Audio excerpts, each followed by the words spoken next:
Hey guys, welcome to In Depth, episode number 6. After some technical difficulties in which for some reason the replay was lagging, we're back. We are back. So just to reiterate what we're doing today, Mech versus Protoss. Mech versus Protoss. The metagame is changing. We've seen a ton of Mech versus Protoss games. Oh man, my intro was so sick. We're talking about the complexity of Mech versus Protoss and all the reactions and stuff. It's gonna be sick. Okay, trust me. I did this already once, but it's this time it's just as sick. Okay. We're gonna jump into it. Yeah, Maru versus Stats 3 games, GuMiho versus Stats 1 game, GuMiho versus Classic 2 games. As long as we have the time to do all of that, it's all from GSL Super Tournament. Let's get into it. Jump over here. Oh, by the way, we have a Patreon. We have a Discord. Yes, that's important. If you're watching the VOD, you can do that stuff, or if you're watching it live, do that stuff. We appreciate you. You're beautiful. So I do want to go ahead and apologize to Sleepy Kitten. Yeah, Sleepy Kitten. Okay. Was very mad that he played Artosis, but it's not the real Artosis. Or That's whatever. right. He's just. I want to. Sorry, Sleepy Kitten. I just hit unranked to make sure the game wasn't lagging before we got back into the replays. Yeah. Can't play or come up with your own name. Very sad. Sorry for wasting your time, Sleepy Kitten, but it was for the it was unranked. So if he was a ranked player, so he got points. Well, he wouldn't have been angry at me, right? I don't know, dude. He wouldn't have been angry at me if he shouldn't have it was been the other way angry around. either way. Anyways, no, he probably shouldn't have. But I could see you're queuing up, you're waiting 40 seconds, someone leaves the game instantly. Anyways, yeah, let's go ahead and get into game number 1. Maru versus Stats. It should not be lagging anymore. Guys, again, check out our Discord. Oh, it's not in my Control V anymore, of course. Why would it be? We'll have that posted everywhere, and our Patreon, patreon.com/indepthsc2. Oh my god. Okay, so it's actually a replay problem. It's not as bad though as last time. Okay, we're just gonna deal with it. Hopefully, Actually, it stopped. It stopped. Okay, it did. Yeah. Yeah. Okay, that was super weird. That's very weird. I have no idea. Let's pretend it doesn't exist anyways. We'll go ahead and get with our game. So Maru building a supply depot, absolutely insane. No, I'm just kidding. It's fun. He's so good at building a supply depot. Do you notice how he's always building it like very close to 100 minerals? This is amazing. So, okay, let's talk. I'm going to talk for a moment about the history of Mech while you find something cool for us to look at. Mech versus Protoss, we saw it more in Super Tournament and more successfully in Super Tournament than the entire history of StarCraft 2 professional games of 8 years. Yeah, we have. Literally. Sure. And since then, we've seen it a bunch of times, and it's been reasonably successful. So this is maybe the biggest meta shift that we have ever seen in StarCraft 2. Yeah. I mean, I have a feeling that the more this meta becomes standard, the harder it's going to be for Terran players, though, as well. Yes, I think so. I think a lot of what's good about this is the fact that it's so underplayed in a competitive and online aspect. I guarantee you some of these Protosses have probably never played Mech or played Mech once a day or whatever, once every other day. Whereas for example, Zerg players play Mech and Bio about 50% of the time. You'll see that Zerg players are very good at dealing with Mech, especially at the high levels. They just shut that stuff down a little bit better than the Protosses do because they have less experience playing against it. So from... Ooh, I like that spread. I just want to point that out real quick. That adept spread, look at that. Look at this nice little spread out he did. Yeah, these are checking for drops and stuff like that, run-bys, whatever, but mostly drops. And the Phoenixes went by to the south, right? So he's kind of covering everything. Yeah, this is perfect what Protoss players should do. The strength of a round of 32 Protoss. Damn. Yeah, that's what Stats is. Not a former champion. Oh, okay. Okay, so one of the things I was guessing during Super Tournament, first off, Maru insta-throws down the 3rd CC upon seeing Phoenixes. That's something that he does most games. It depends on what he's opened with, but pretty normal. So, like, right now, this could be Mech or Bio. Do you think that he's decided to go Mech before the games begin, or do you think it's more of a reaction to the Phoenixes? Okay, so that's kind of what I was getting at. When I was commentating this, I was wondering, because I saw the pattern of he was doing it against Phoenixes. And then the games that weren't Phoenixes, he actually didn't go for Mech. Right. So I'm not 100% sure, but Phoenixes don't give you the greatest offensive options, really. They're just harassment. Thing, right? So it seemed to me that might be the case, but GuMiho doesn't care about that. Yeah, GuMiho's a whole different animal, though. It's a completely different style of Mech, which makes it very interesting as well. Yeah. I mean, Maru's Mech seems like it's more reactive right now.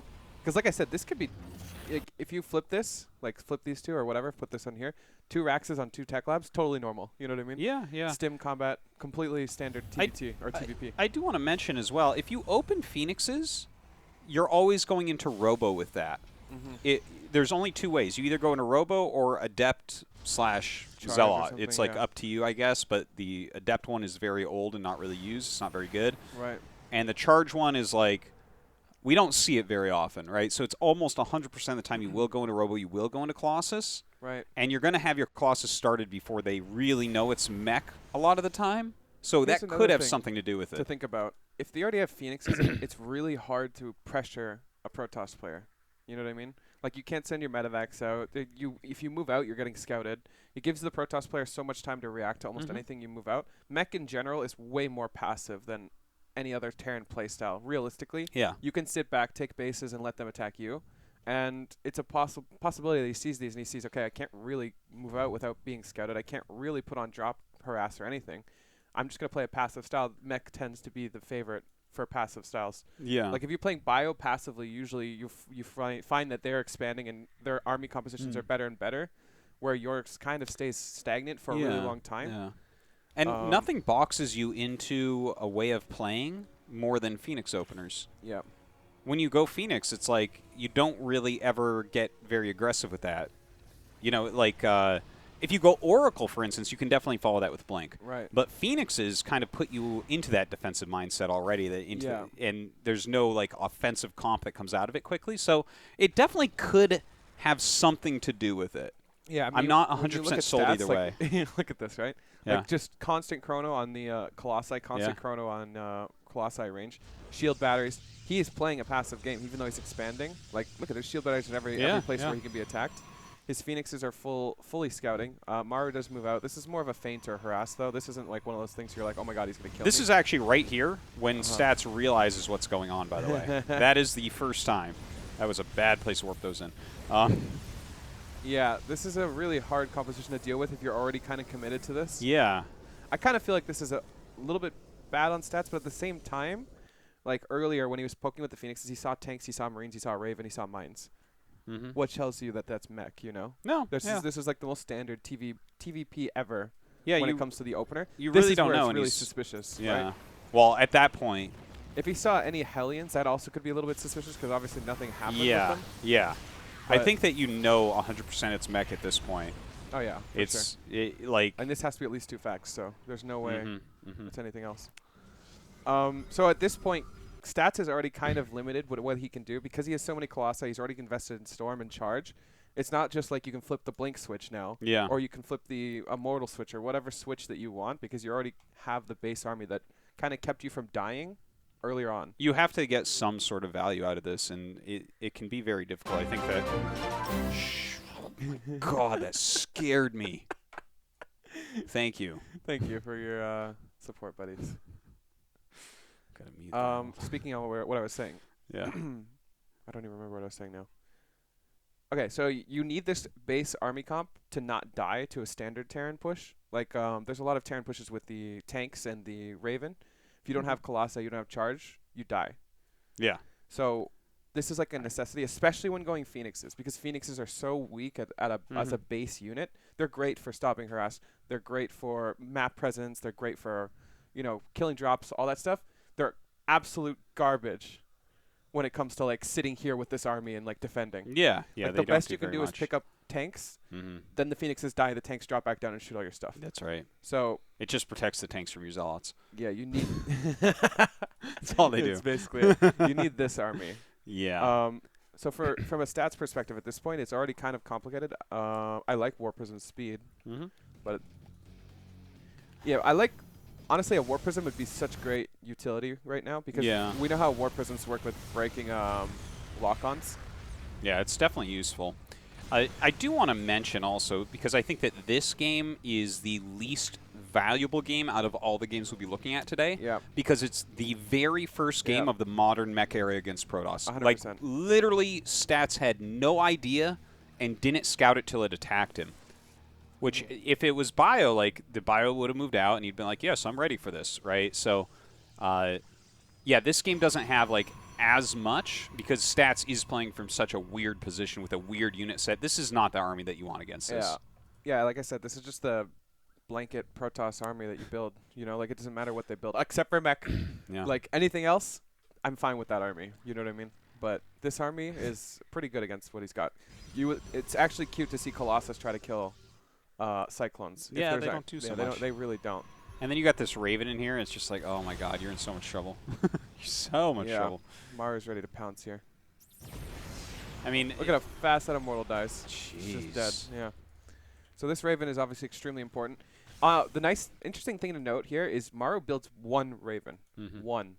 Like if you kill that Raven, it's just done. That Raven's done. This Raven could literally disable all the Colossi. So it's such a huge utility here. Like you need to get this, off. Yeah, it seems very, very important.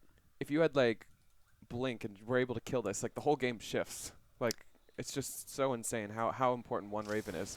Even a second Raven or something like that, like you in theory could disable like half this army.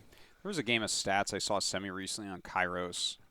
Maybe it was from Season 1, the round of 32 or something, where he went Colossus, but then instantly got a High Templar and a Prism to shut down the Raven. He shut it down before it got there. It was like so smart. Oh, that's cool. Yeah, so at this point, one thing I was watching Maru's stream, he's so good at pushing forward and getting in positions you don't want him to get in. Like, I remember watching his stream, I'm like, this madman is just like railroading his tanks up into your base while dropping you at the same time. Yeah. And you give him any second and he's just there. He's at your third, he's at your fourth, he's at your nat. Like, what even happened? He almost teleported this army here. You know, like we were looking over here at this whatever this was. Well, it's just like, and at the same time, Maru's just like literally in your base. Like, this should not happen, but it does. It happens with every single Maru game, and I think this is one of the things that he's so good at doing. It makes him so good at as a player. And not very many Terrans are really, really good at this. Like, there are Terrans that do it, and there are Terrans that are great at it. Innovation also does stuff like this. Yeah. But Maru is just there with every matchup, too. Well, his roaming army kind of forced the units into a certain position, and then he just walks up. Imagine trying to attack into this from this angle. Impossibly hard. Like, not only did he put himself in a position where you have to attack here. What is it? This ramp? Like, you know what I mean? It's this ramp right here. Yeah. There's no other option. And look at all these mines. All the mines are here. The Raven is up front. Like, he is so prepared for this to happen. Like, he's just... And for this to be set up so quickly, like, look at the two tanks behind the Widow mines. All that makes me think is how difficult it is to clear those mines successfully without taking a ton of damage. Yeah, this set up so quickly. Like, he just did this weird thing over here, and now it's already here. Yeah. Like I said, he literally just recalled the army here. Look at this, look at this. Oh my God. So at this point, you're just fucked. Really. Like, there's just all your entire army. He could disable and stuff too, which he does, I believe. Think he does? Maybe not. God. I love how he gets stormed and he just moves forward. Like, there's just no sustenance here from the Protoss.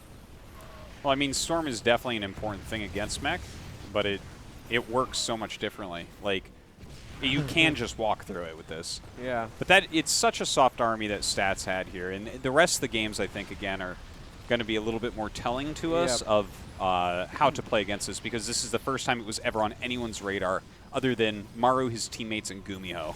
Yep. I mean, if you're playing GuMiho and not Maru here, I think this game is totally different, right? Yeah, it might look different. Because this is like literally the first time we've ever seen Maru break it out. This is definitely the first time Stats ever saw it broken out against him, against Maru specifically. Like, he had no idea. You can just tell by his army composition, because as soon as he scouts it, what does he do? He changes this into Immortal, and he starts 3 Stargates. Yeah. Like, he obviously wanted to know this was happening earlier. He certainly has ideas about what to do from there. But yeah, so this game, not a whole lot to see or to learn about, other than he got surprised and railroaded. Is if Stats had like a minute or less, like 30 or 40 seconds, he would have had Tempest with that original push. Like, Maru hit his timing so spot on. If he waits even 50 seconds, it's dead, you know? Like, he's going to have Tempest. Can recall or revelate and kill the mines. Like, it's just such a more engageable army if you have Tempest. Yeah. Well, the trick is, I guess, getting up to that. But you know what's kind of interesting as well, and I think we're going to see that in these games coming up, like, you do need, like, some long-range stuff. Like, okay, so the next game is the one, I think, with really a ton of roaming and a ton of battles against Blink Disruptor. Right. Oh yeah, But that like game was sick. I the remember now. Colossus were not the greatest, but at least they like can Bottom hit the time. units, Yeah. right? Where Kind of it's hard for me to explain. I'll show it in this no, replay. I get it. It allows you to get up the army composition you want because he can't just run into you like a hammer unless he does what he did that game. Like that's the only way you can do that. Like if you railroad your tanks up and into a place where your stats doesn't want you, sure you can bust him, but in any other situation that's not happening. Yeah. All right, I turned up Norbit's volume. Thank you Nice. for the feedback, guys. Look at that. Okay. Let's go into this next game. So this is the second mech game against stats. It's game number 3 against stats from Maru.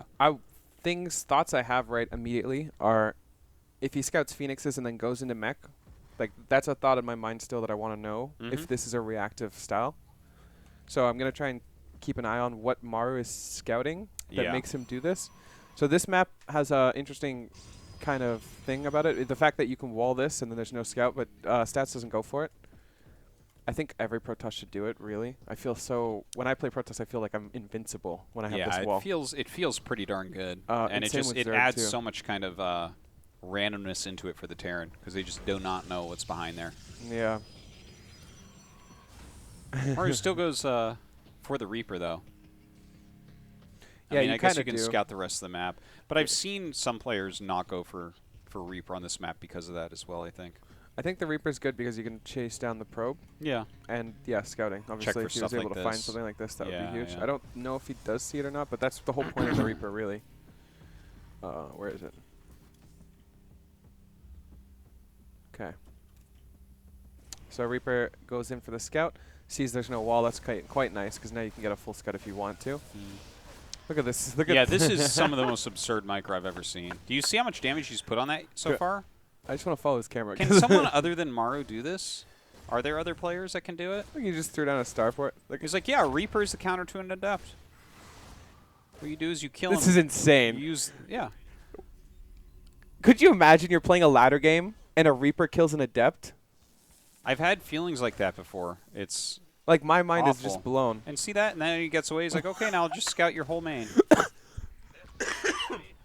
If you showed someone from the balance team a clip of this, they'd be like, wait a minute.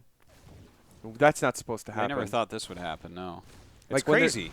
When they're designing the Reaper, like you just show them that, and they're just like, well, we're scrapping that unit. Isn't the Reaper exactly a half-range longer shooter than an Adept? I'm not sure. I don't know the lore that well. Maybe? It's like 4.5 against 4 or something like that. If it is, that's insane. Yeah, no, it's so... I'm pretty sure.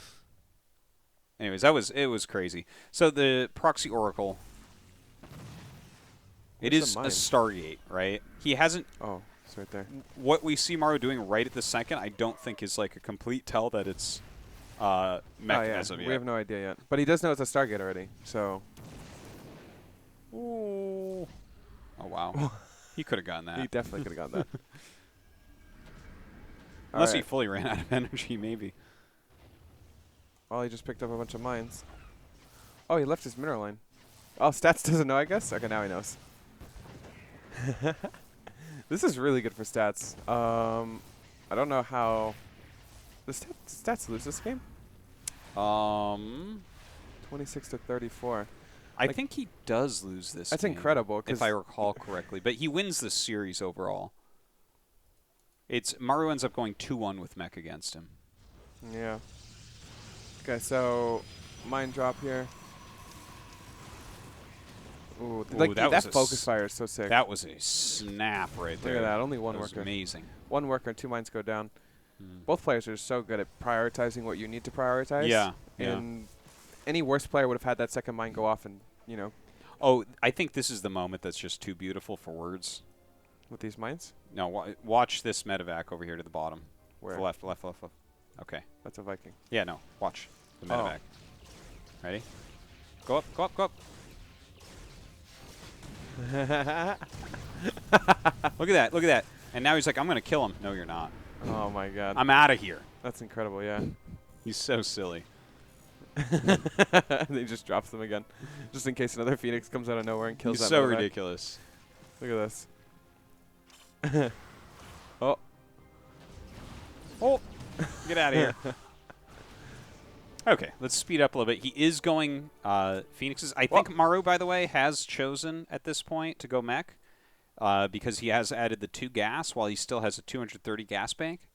That makes me feel like he's doing that because it's not like we see him going Banshee. If you were going to go like Banshee right now, maybe. Maybe. Yeah. Then I could see the 2 gases transitioning into racks. But I agree. I believe he's chosen by now to go for this route. We would definitely see a stim or something because this Rax is still on a tech lab. You can afford it. There's no reason not to get it. Yeah. So he's definitely chose to go Mech.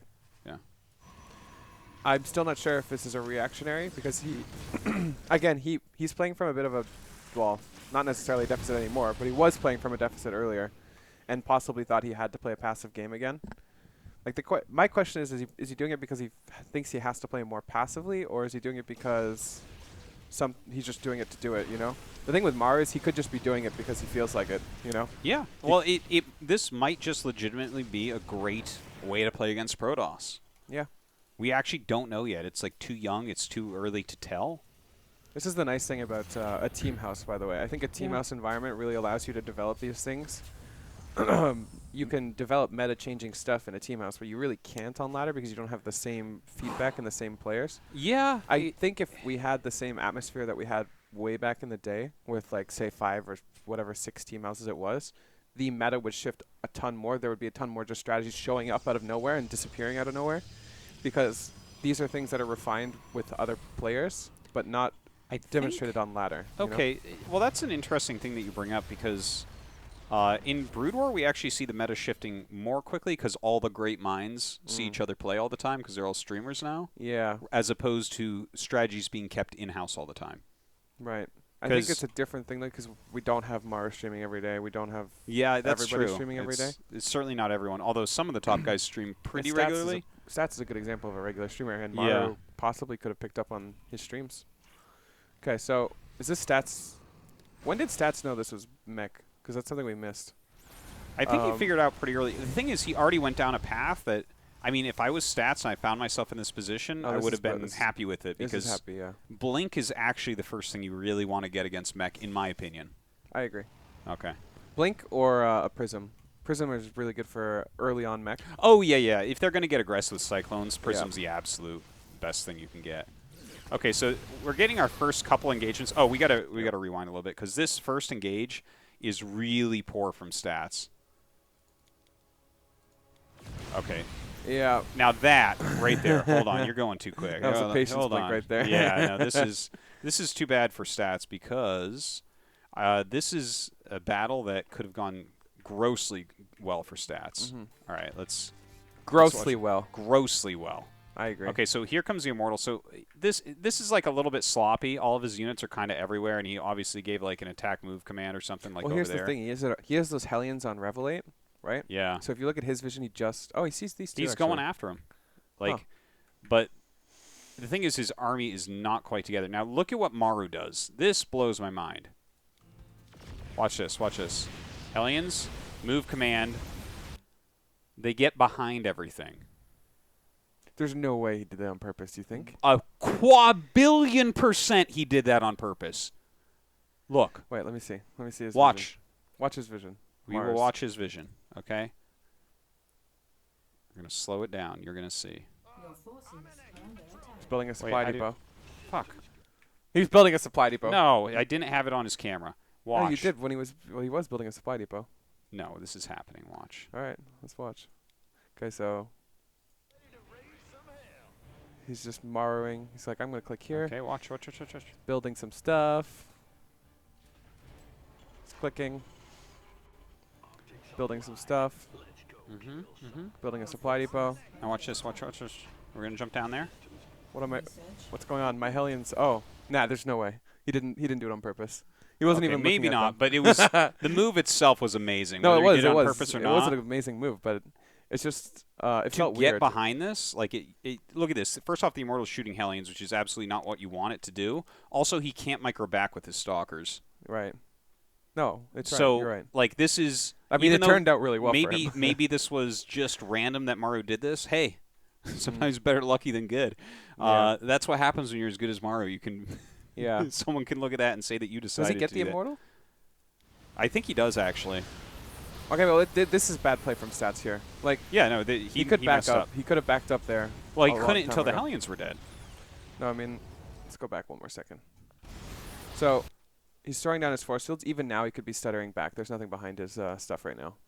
Yeah. But he's not. He's just sitting here. This Immortal's... now he's backing up, but it's already too late. Everything's just kind of dead. It's too bad because this very first battle, this could have gone... Like, he could have made Maru run away. Yeah. 100% with those units, he could have made Maru run away. I agree. At this point, he's already in a pretty bad spot. Like, that was a really good trade for what it was. I don't think he really lost any mech units that aren't... Like, he lost some Hellions, but no one really cares about Hellions.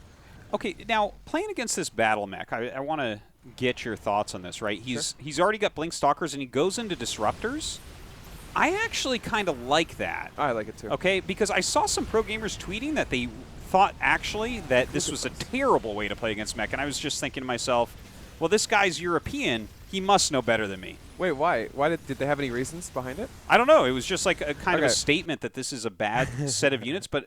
The thing is, I've played against this type of battle mech plenty of times, and you know, obviously not at the pro level, but like it seems to me that between Blink and Disruptor, you have a unit set that can always force it to go back. Right. Like obviously here he's in a bad spot because he lost so many units, but so the thing with Disruptors is I agree, if your entire army is Disruptor, that's kind of shitty. But yeah. At the same time, he's not going Disruptors just for that as a late game. He wants to add on Stargates. He wants to go into future tech.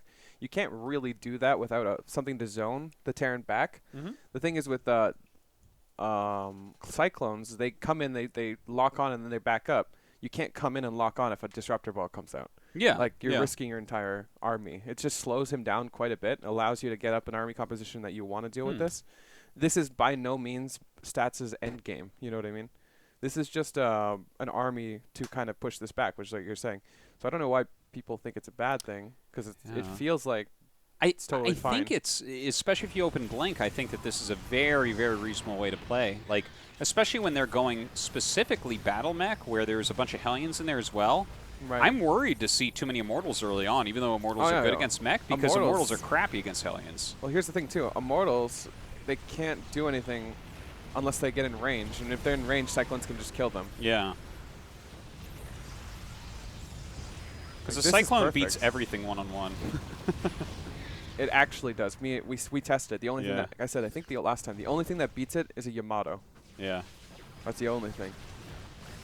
Oh. There might have been something else, too. I can't remember. Oh, yeah. If you knurl it and Infested Terran it, there you go. that also kills it. The greatest spellcasters in the game can take it out. Not the Templar. Okay, so I love the way that Maru is coming over and holding these hills. Oh, some of these engages, man. Yeah, Stats is just like not paying attention. Yeah. That was a big mess. Like, look at how good it's doing to push this back.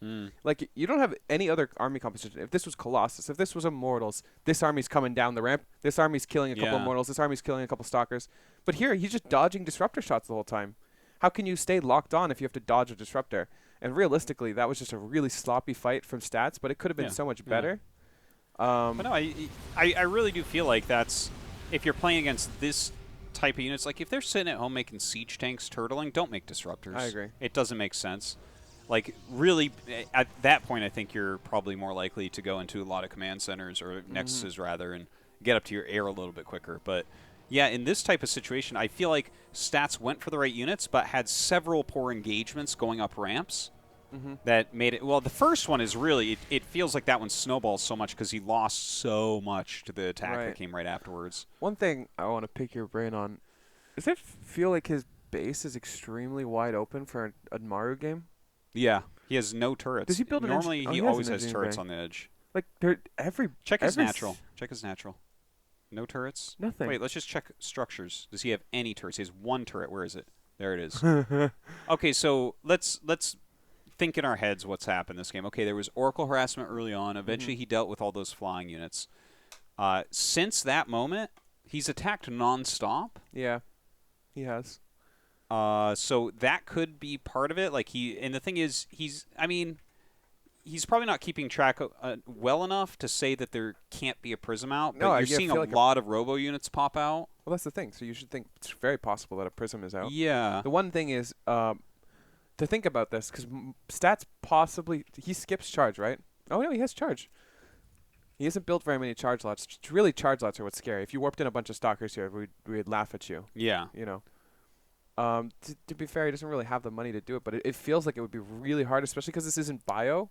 This is mech, so like having a couple tanks pop out or whatever is really bad if those get sniped. Totally and true. your army is not very fast. Like I just wonder if I feel like it has to do with how much pressure Maru has kept on. Totally. Because he instantly killed a giant chunk of army, and he's been attacking nonstop. So it's like Stats has had to use basically every unit all game against him. Right. No, it's true. So it's not like Stats, you know, can have a whole bunch of Do you think it's a zealots. mistake, though, to have your base that wide open? I think in general like, it is, look but at his money. Like, imagine he just has 3 turrets or 4 turrets. Yeah. No reason not to. 1,000 minerals? I generally do agree with you on this. Even as idle as if he's right here. It's hard to ever make an argument against this because people always have banks while microing. That's true. And he does have that 1,000 minerals, but stay with me for a second. You have to play on like the edge of greed and safety to win tournaments and be a pro gamer and be a champion and stuff, right? So it's the best Terran in the world playing against basically the best Protoss in the world other than Classic, right? Yep. And it's actually someone who ends up beating him here. So it's like Stats is legit one of the best ever. So, like, I appreciate if he's, like, keeping so much pressure on that he's like, oh, we're going to just skirt this line and say there's no prisms for a little bit. And, if he goes over there and warps in 8 Zealots, that's where Maru just kills all his bases. It's possible. I just feel like what he's doing is so solid, and there's almost just, like, no reason to be even more solid. Because it does feel like that is one proper weakness. Like, if I was Stats and I was Stats as coach right now, I'd be like, hey, when he does this stuff, he really doesn't have much at home because he's microing all the time. Sneak a prism in. Imagine there's a Zealot warp in right now. He's not pushing you here because, well, first off, his army's basically dead. But second off, there's Disruptors. You're totally fine. There's no way you push in and kill. Like, the whole point of Disruptor is first off, you need to watch your engagement. Because if you go in and you're like, okay, wait, okay, I'm going to send my stuff in. Oh, I got a micro. Your army's dead. This army is dead. You know what I mean? Because a disruptor ball will come in. So you need all your micro here. That's very true. It's super intensive on focus because you're playing against the disruptors. I feel like if I was Stats as coach, I'd be like, hey, you slip a prism in. And then as soon as this warping goes off, you have all the momentality to push forward. Momentality. You have momentum to push forward or push him away from your bases. It's funny, too. He got prism speed. Yeah. So it's like that's what he wanted. It's very doable. Yeah, it seems... I think maybe he's just on his back foot so hard from the early engagements that he didn't do it. But you're definitely right. That seems to be a little bit of a hole there. I love that he's scanning to kill observers, by the way. That's great. That's some Brood War stuff right there, man. Protoss does not have anything else to check for. Ooh! The one thing, like the scanning and killing observers really makes Stats have to... micro himself. Like, if you lose a prism and then run into Widow Mines, like, it's awful. Yeah. Or you lose an observer. So that's one way to force Stats to micro almost as hard as you are, because you need to... I feel like, in general, this army is more of a, time sink.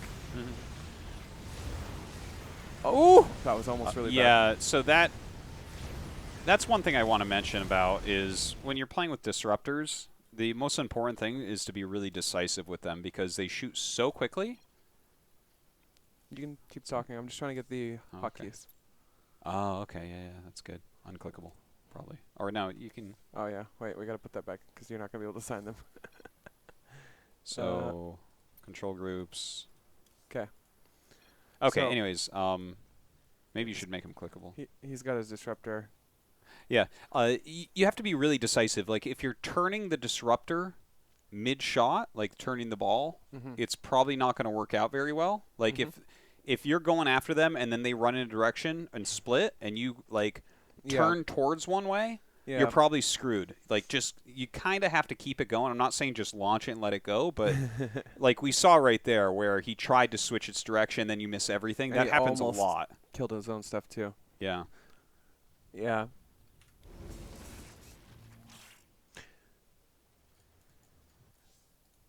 Did you see there's some show match? I think it's Maru's Protoss versus Heroes Terran or something? Yes, I did see that. Did that happen already?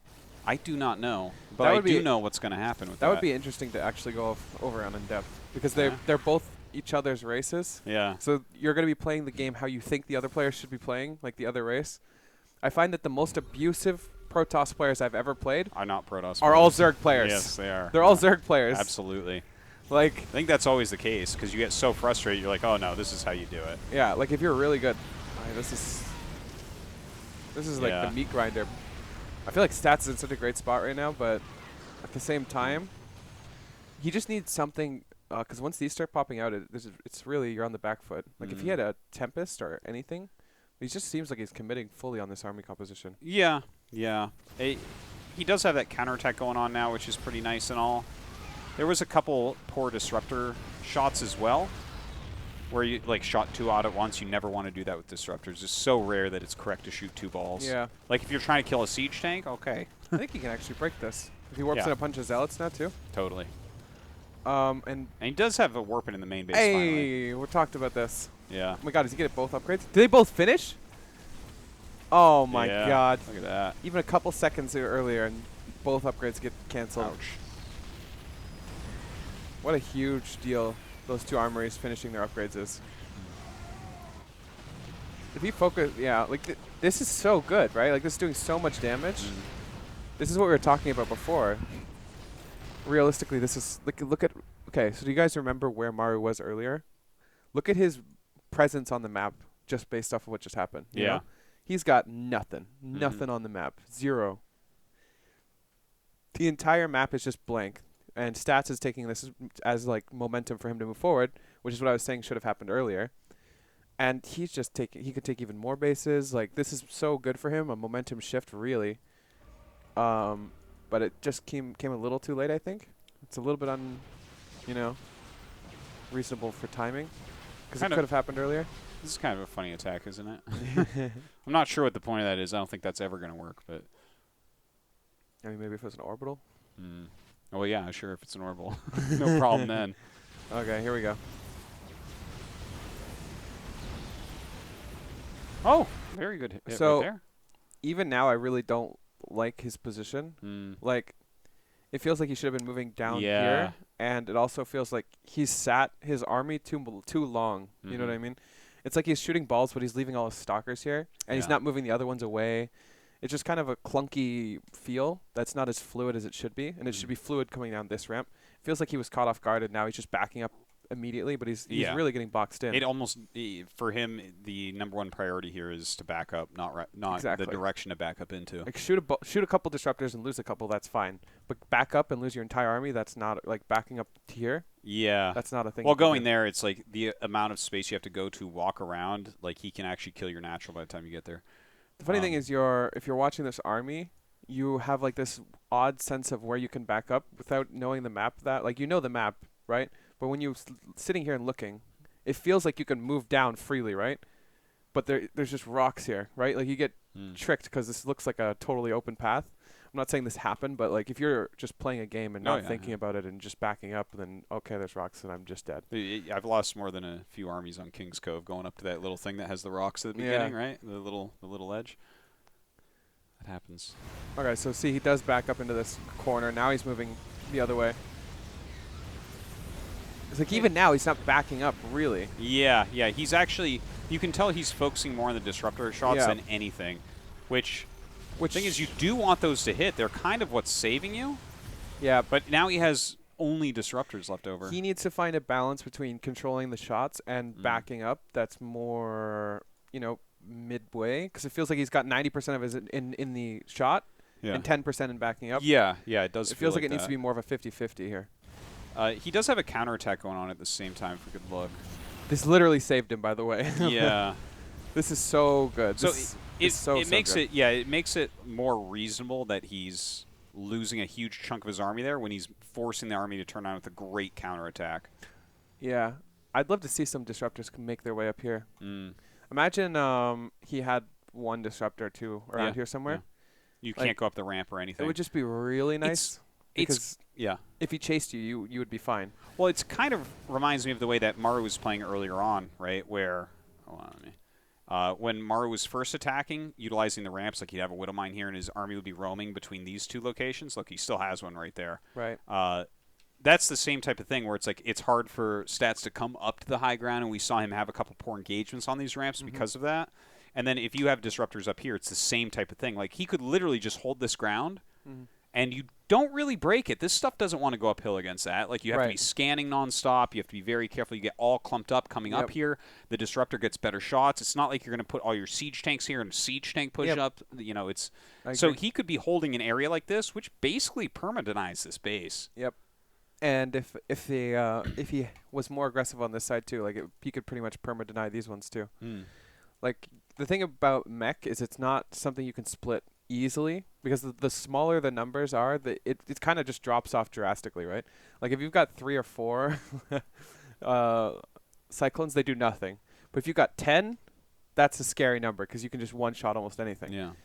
So Mech isn't the same with Bio, where Bio you could split it and it's just good because it's just like not as expensive and it's mobile. Yeah. And Stim is great. Mech is more death bally. Yeah. So if you're able to abuse Maru more, because this map you pretty spread out from all your bases if you mine out these ones, right? Like these are the big ones for, you know, ability to take, and then these ones are really far. Like look at how spread stats is. Like this base and this base are basically the map apart, the entire map apart. And Maru can't really abuse that because this, like I said, is not something you can just split up. It needs to kind of go in a death ball.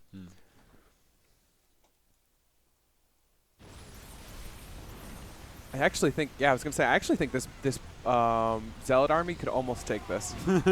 Not quite. Not quite. The kiting just did some work there. Yeah, that was a little bit of a mistake. I don't blame him too much because I felt like as a player I could also do that, but it's just Maru. And to be fair, only 3 Cyclones lived out of that. Yeah. So it was a trade. I want to mention that we don't really see rocks being taken down in the center. I think that would be good for Protoss, but I don't think he has time to do it either, so I'm not going to complain about him not doing it. You don't have a lot of time to sit around with gateway units trying to kill those. You have to be really, really active. Especially with Maru. Like I've said a million times, if you give Maru an inch of anything, he's just on top of you. Oh! Yeah, some ridiculous shots there. Okay. Oh! So, yeah, that was very good. If he had all those Zealots and Stalkers now, this would be great. Let's see, how many gases do we have? 2, 4, 6. 6 gas. Not as many as I'd think, though. You know, this base has no gas, this base has no gas. He is a little bit gas-starved, too, so looks like he's realizing that. I think you have to be careful about the amounts of Zealots you warp in. I think you want them to tank the Cyclone lock-ons a lot of the time. Yeah. And you want them for harassment. But other than that, I don't think that they're a very good fighting unit against this type of comp. I agree. It would be totally different if this Stalker Ball was like 3 Immortals too, you know? Oh, yeah. Like that's a powerful army because the the Immortals do so much damage and the Zealots are all locked on immediately. Yeah. The Stalker plus Disruptor thing, it's like you're way more mobile than Mech with this, and you kind of play like footsies with Mech a lot, basically. Oh, he's got to be so careful here. Oops. This is a big mistake. This should literally never happen. Yeah, I'm not sure why those came out. Huge mistake. Just absolutely huge mistake. This should not have happened. I mean, obviously he can't be literally everywhere at once, but that army is like, if he still has, say, 4 Tempests plus 3 more, he has like 9 Tempests or something like that, 10 Tempests, and this army's doing so much damage, but now he only has 1. Like, it's just such a huge difference. It's important to pull those. Those aren't supposed to fight alone either. All the long-range siege units, Lurkers, Siege Shanks, Broodlords, Tempests, never fight alone. Liberators, all that stuff is not supposed to be alone. If it is, then it's just broken. Yeah, no, it's very true. It's like these are units that need support. Yeah. I'd say the tank is probably the most not supportive one, where you can almost just roll out with 20 tanks and it's okay. Yeah, almost.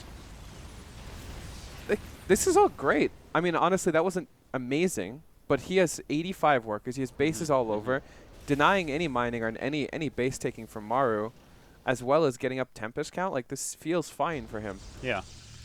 He's done reasonable harassment. He has a lot of mining still going on.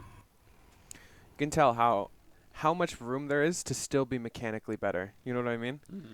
Like we're looking at Maru very versus true. stats, It's very true. and there's so many mistakes that they're making, but it's Maru and stats. Yeah. You know what I mean? Which is exciting for me because I actually feel like we can grow. Because I was kind of worried we'd hit a skill ceiling where everyone just kind of plateaus because you can't get better. Yeah.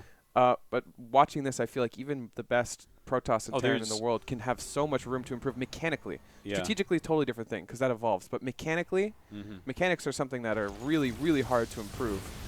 Especially when you get up to this level and these guys are already so good at it. And they're already playing, 12 hours or whatever a day. Yeah. But I definitely see that as well. That there are a lot of little things that could have been done very much better from just small things like positioning your army a little bit better, but like building the turrets, sending out a prism. Like, imagine if there were 2 zealots like at the bottom right now. Like, what a big difference, right? And the thing is, it's both a small thing and a big thing. Does it win you the game? No. No, is but it super hard to do? Yes. Repetitively. Yeah. Like even that prism stuff I was talking about before, no reason not to do it. You have prism speed. Yeah. But it's just so much mechanics on the line there. It's really exciting because I think there's a lot of development in players still to come. Yeah. Like you wouldn't think that after 8 years we'd be hitting a cap of like who the best players are. Those are just kind of the players, like no one gets better than them. But now I feel like there's lots of room to improve still. Well, it's very true, and I want to point out something that really kind of underlines what you said there, where, Baneling landmines, as soon as the beta came out, we were like, this is going to be insane, Baneling landmines. They were only regularly used by pro Zergs starting like last year. Yeah. I actually felt Explain like they come in and out too. Like a little bit. They do like come back in in and the out day, a there little were bit. Zergs that utilized them all the time. And then there was Zergs. Were there? There were. Okay. Scarlet versus Bomber. Okay, you can find games. No, but my point is, I'm talking like being happened. a regular thing. I'm just saying, even it's like Leenock it's had mechanically pretty hard. characteristics of Baneling landmines for literally forever. Yeah. Like he is the one Zerg who's consistently tried to do it forever, but they're actually not that easy to do, and they're also not as good as they used to be because people prioritize creep spread over that kind of stuff, and obviously well, you have Terrans to are just find really constantly tricky scanning. places to put them. But it's kind of one of these things where like everyone would use things like that more if they got quicker and better. And as they get quicker and better, you're going to see them more often. Okay, well we're talking. Let's just quickly summarize the hammer striking stats, because this is an interesting thing to talk about on a side note. It's also extremely exciting, like I've said, because we have so much future in the game still, where there's just so much development in both strategic and. Just pause real quick. Sure.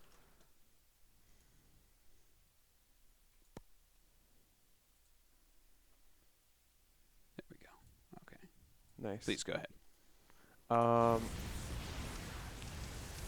Okay. So imagining that this game continues for another 5 years, 6 years, 7 years, 10 years. Yeah. I feel like we've got at least 5 more years of mechanic practice before we're really getting to the point where people are doing almost everything. You know what I mean?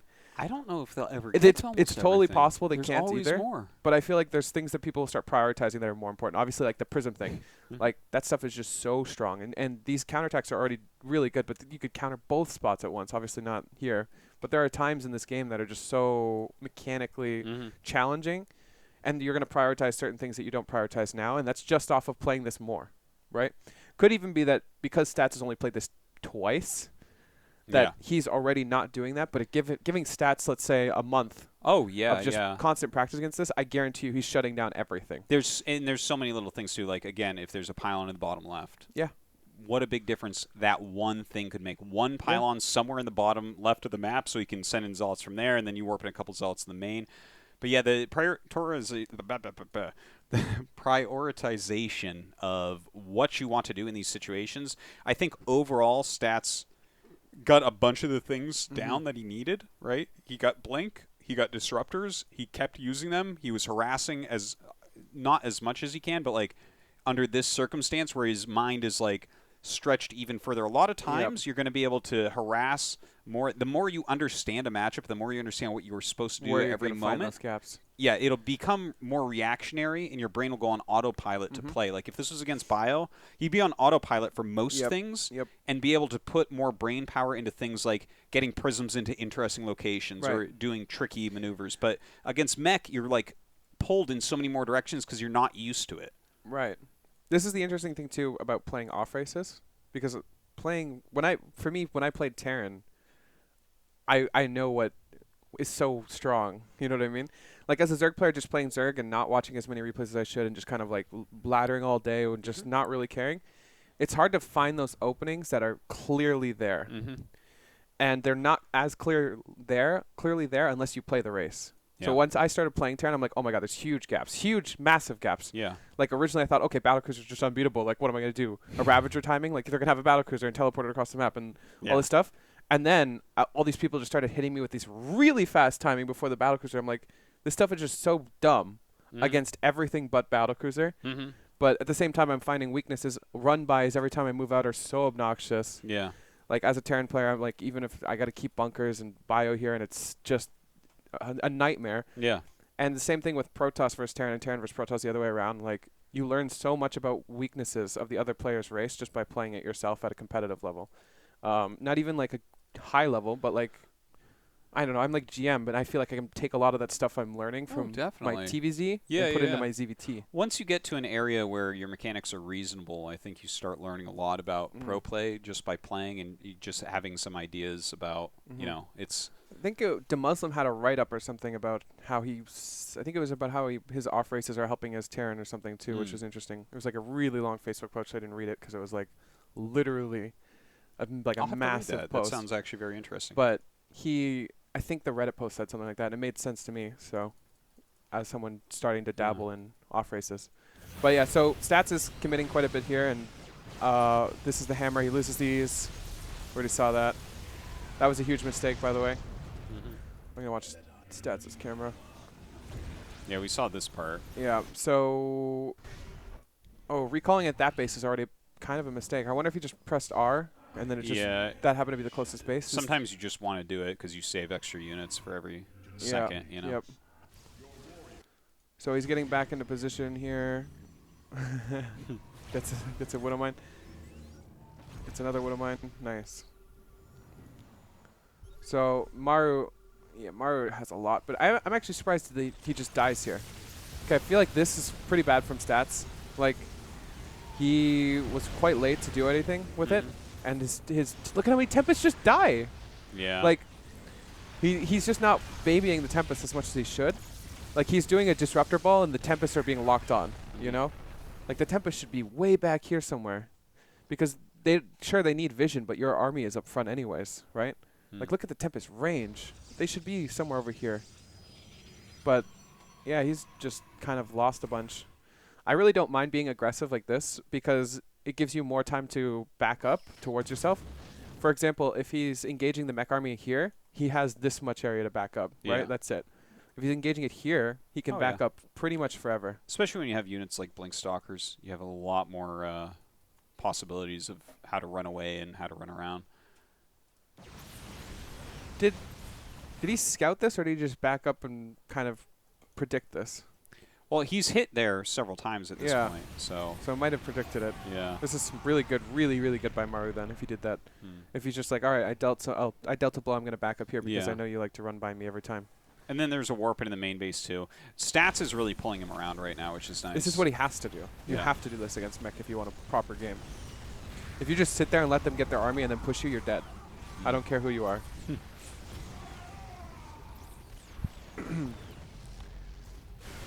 Okay, so I think the big takeaway from this game is he just doesn't baby the important units as much as he should because he's really busy with the balls. Like even now, right? Like at this point he's dead, but these Tempests there's so much period of time where they're just sitting there, and it should never happen. And there's so many periods of time where the Tempests are just out of position. They should be somewhere further back. Yeah. And he's just very clunky, not very fluid with his army. Well, I think in general, if you're going to play a composition like this, you should be fighting with Blink Disruptor until you have like a critical mass of the flying units that you're getting to. Because 3 or 4 actually don't do all that much in these late game scenarios where there's a ton of units out. Yep. So you can really just use your attention on the hard to micro units and then bring in like this ridiculous amount that gives you such a punch that you don't have to look anywhere else. This game is actually so insane because if you pause it anywhere along the timeline here, it's a 50-50 on who can win, you know? And you like almost anywhere on the timeline except for back here where you're like Maru's dead. And then somewhere around here it's like 50-50, 50-50. Right up until this fight, it was a 50-50. You ask me, for my professional opinion, I say it's a 50-50. But it was just so decisively Maru, you know? Like, and it's just insane how even this game actually was until this fight happened. Like, Maru was getting picked apart constantly, and then he just kind of pushed and killed him. Yeah. And once he's here, the game is over because you're on top of the robos, you're getting on top of the stargates, like it's over. But if this was pushed back even one more time and stats didn't lose literally every Tempest, it could still be played out. Well, if you count up how many Tempests he's lost throughout the game now, he could easily have 10 right now. Easily. Yeah. So look at the resource lost. Look at how even Pretty it close, is. yeah. This is after losing your entire army, by the way. So before losing the entire army, he would have been slightly ahead, I think. Yeah. Look at 278 to 279. It's such an incredibly even game this entire game. That's pretty crazy. I know there's a tab, but I don't think we have it. There's a tab to see how many units are killed. But yeah, this is you have to a use great the other replay. observer mode, and then you don't get like the replay bar and stuff, so it's kind of annoying. Yeah. Okay. But, out of game. Out of game. All right. Into the next one.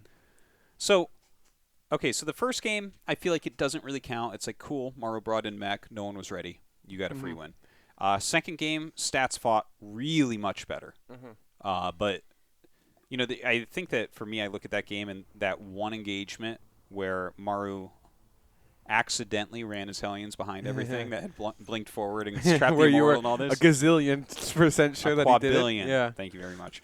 But, well, the thing is, it was them running around it and boxing in. That's a fantastic move. So that they can't micro back. But then even when he killed him, he didn't really micro back too. So yeah, there were a lot of instances of him just not microing backwards that should have been microing backwards. Like, there's no excuse for it. Yeah. By the way, guys, we have a Patreon, Discord, and you can donate to us to support us. We appreciate everything. It's going back into the show mostly, so yeah, feel free to support us. Getting some actual good graphics made and stuff like that. Thank you all for that. Check it out. Yeah. Patreon.com/indepthsc2. All right. So this is the last Maru game that we'll be going over here today. And I know that we've seen some more Mech games, for instance, in this season. GSL, I can't get replays until the season is over, so don't even ask. But if you want to suggest that later on, use our Discord as well. Why not walling off? Yeah, I'm not sure. He's like, oh, maybe he'll do it later, I guess. It's weird that you don't build a gateway, because the gateway is pretty much the one building you're fine with losing. Yeah, because you lose it later. You're not going to lose it now. But when you build a cyber core, yeah, it's a little bit weird. Because the cyber core is actually kind of an important tech structure. This, by the way, guys, you're going to want to go back and watch the VOD of as well, because it's one of the most exciting games overall. Like, I thought this was the best game of the year, maybe. Really? I thought last game was exciting. Yeah, last game was good, but this is the one that's really crazy. Alrighty. So, Stargate, literally every game, basically. I wonder why. Do you really you don't like Stargates that much, do you? No, I don't like Stargates, and I think that we talked about a little bit. We talk about it all the time. How? Yeah, we did, but we talked about it some last game, and I actually thought there was some good things being brought up. Where it's like this is such a passive play in general, and playing passively against Maru, who knows how to play that passive game, can be a little bit difficult. Like, yeah, I don't like it against him. He'll take his third command, or if he decides not to, I never see him lose when he decides not to. Yeah, it's true. The thing is, the games where I see him lose to Phoenixes, there's like only two ways. One, you do a ton of damage early on, or two, you somehow scrape out the extreme late game, which is what happens in this game, for instance. It's so crazy. How does Maru do this? He does it every time. Every time. If he gets these two out, my mind would be blown. Okay, he doesn't, but still. Well, it turns out to be good for stats, actually, but no, it's great for stats, but at the same time, that could have been devastating for Maru. Still gets one. Yeah, so quick rowboat. The one thing I find is really hard for me as a Protoss player in the making is transitioning into my upgrades in my third without just dying. Like, there's a very fine line between, you know, you obviously can't just double forge and chrono it forever, but at the same time you want to, right? Yeah. And you're trying to find a balance of being able to be greedy but also not die. And you also really need map presence as a Protoss. I can't stress this enough. It literally boosted my MMR by, I would say, 1,000 Yeah. when I started being on the map more. Observers, pylons, it literally, if I could do it better, I would go up another 1,000. Yeah. I'm sure Yeah. of it. Like, that's what really separates the best players from good players, right? It's so important. We talked about it some last week as well, where it's like, where is he is Yes. such an important question for the Protoss player, because the Terran comes in Where with is such he? high DPS. And what is he?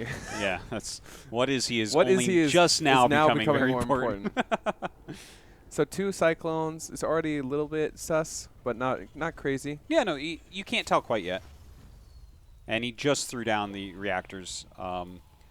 Colossus is on the way right now, so Stats thinks this is a bio play. I mean, okay, here comes the observer. Okay, whoa. He's about to scout that this is not bio. I want to see his immediate reaction, right? Like, he's got Colossi, he's getting his forge, he's getting his upgrades, he's chronoing them. He's about to scout it, though. Because as soon as Yeah. what does he see? Oh. Okay, whatever. Let's see.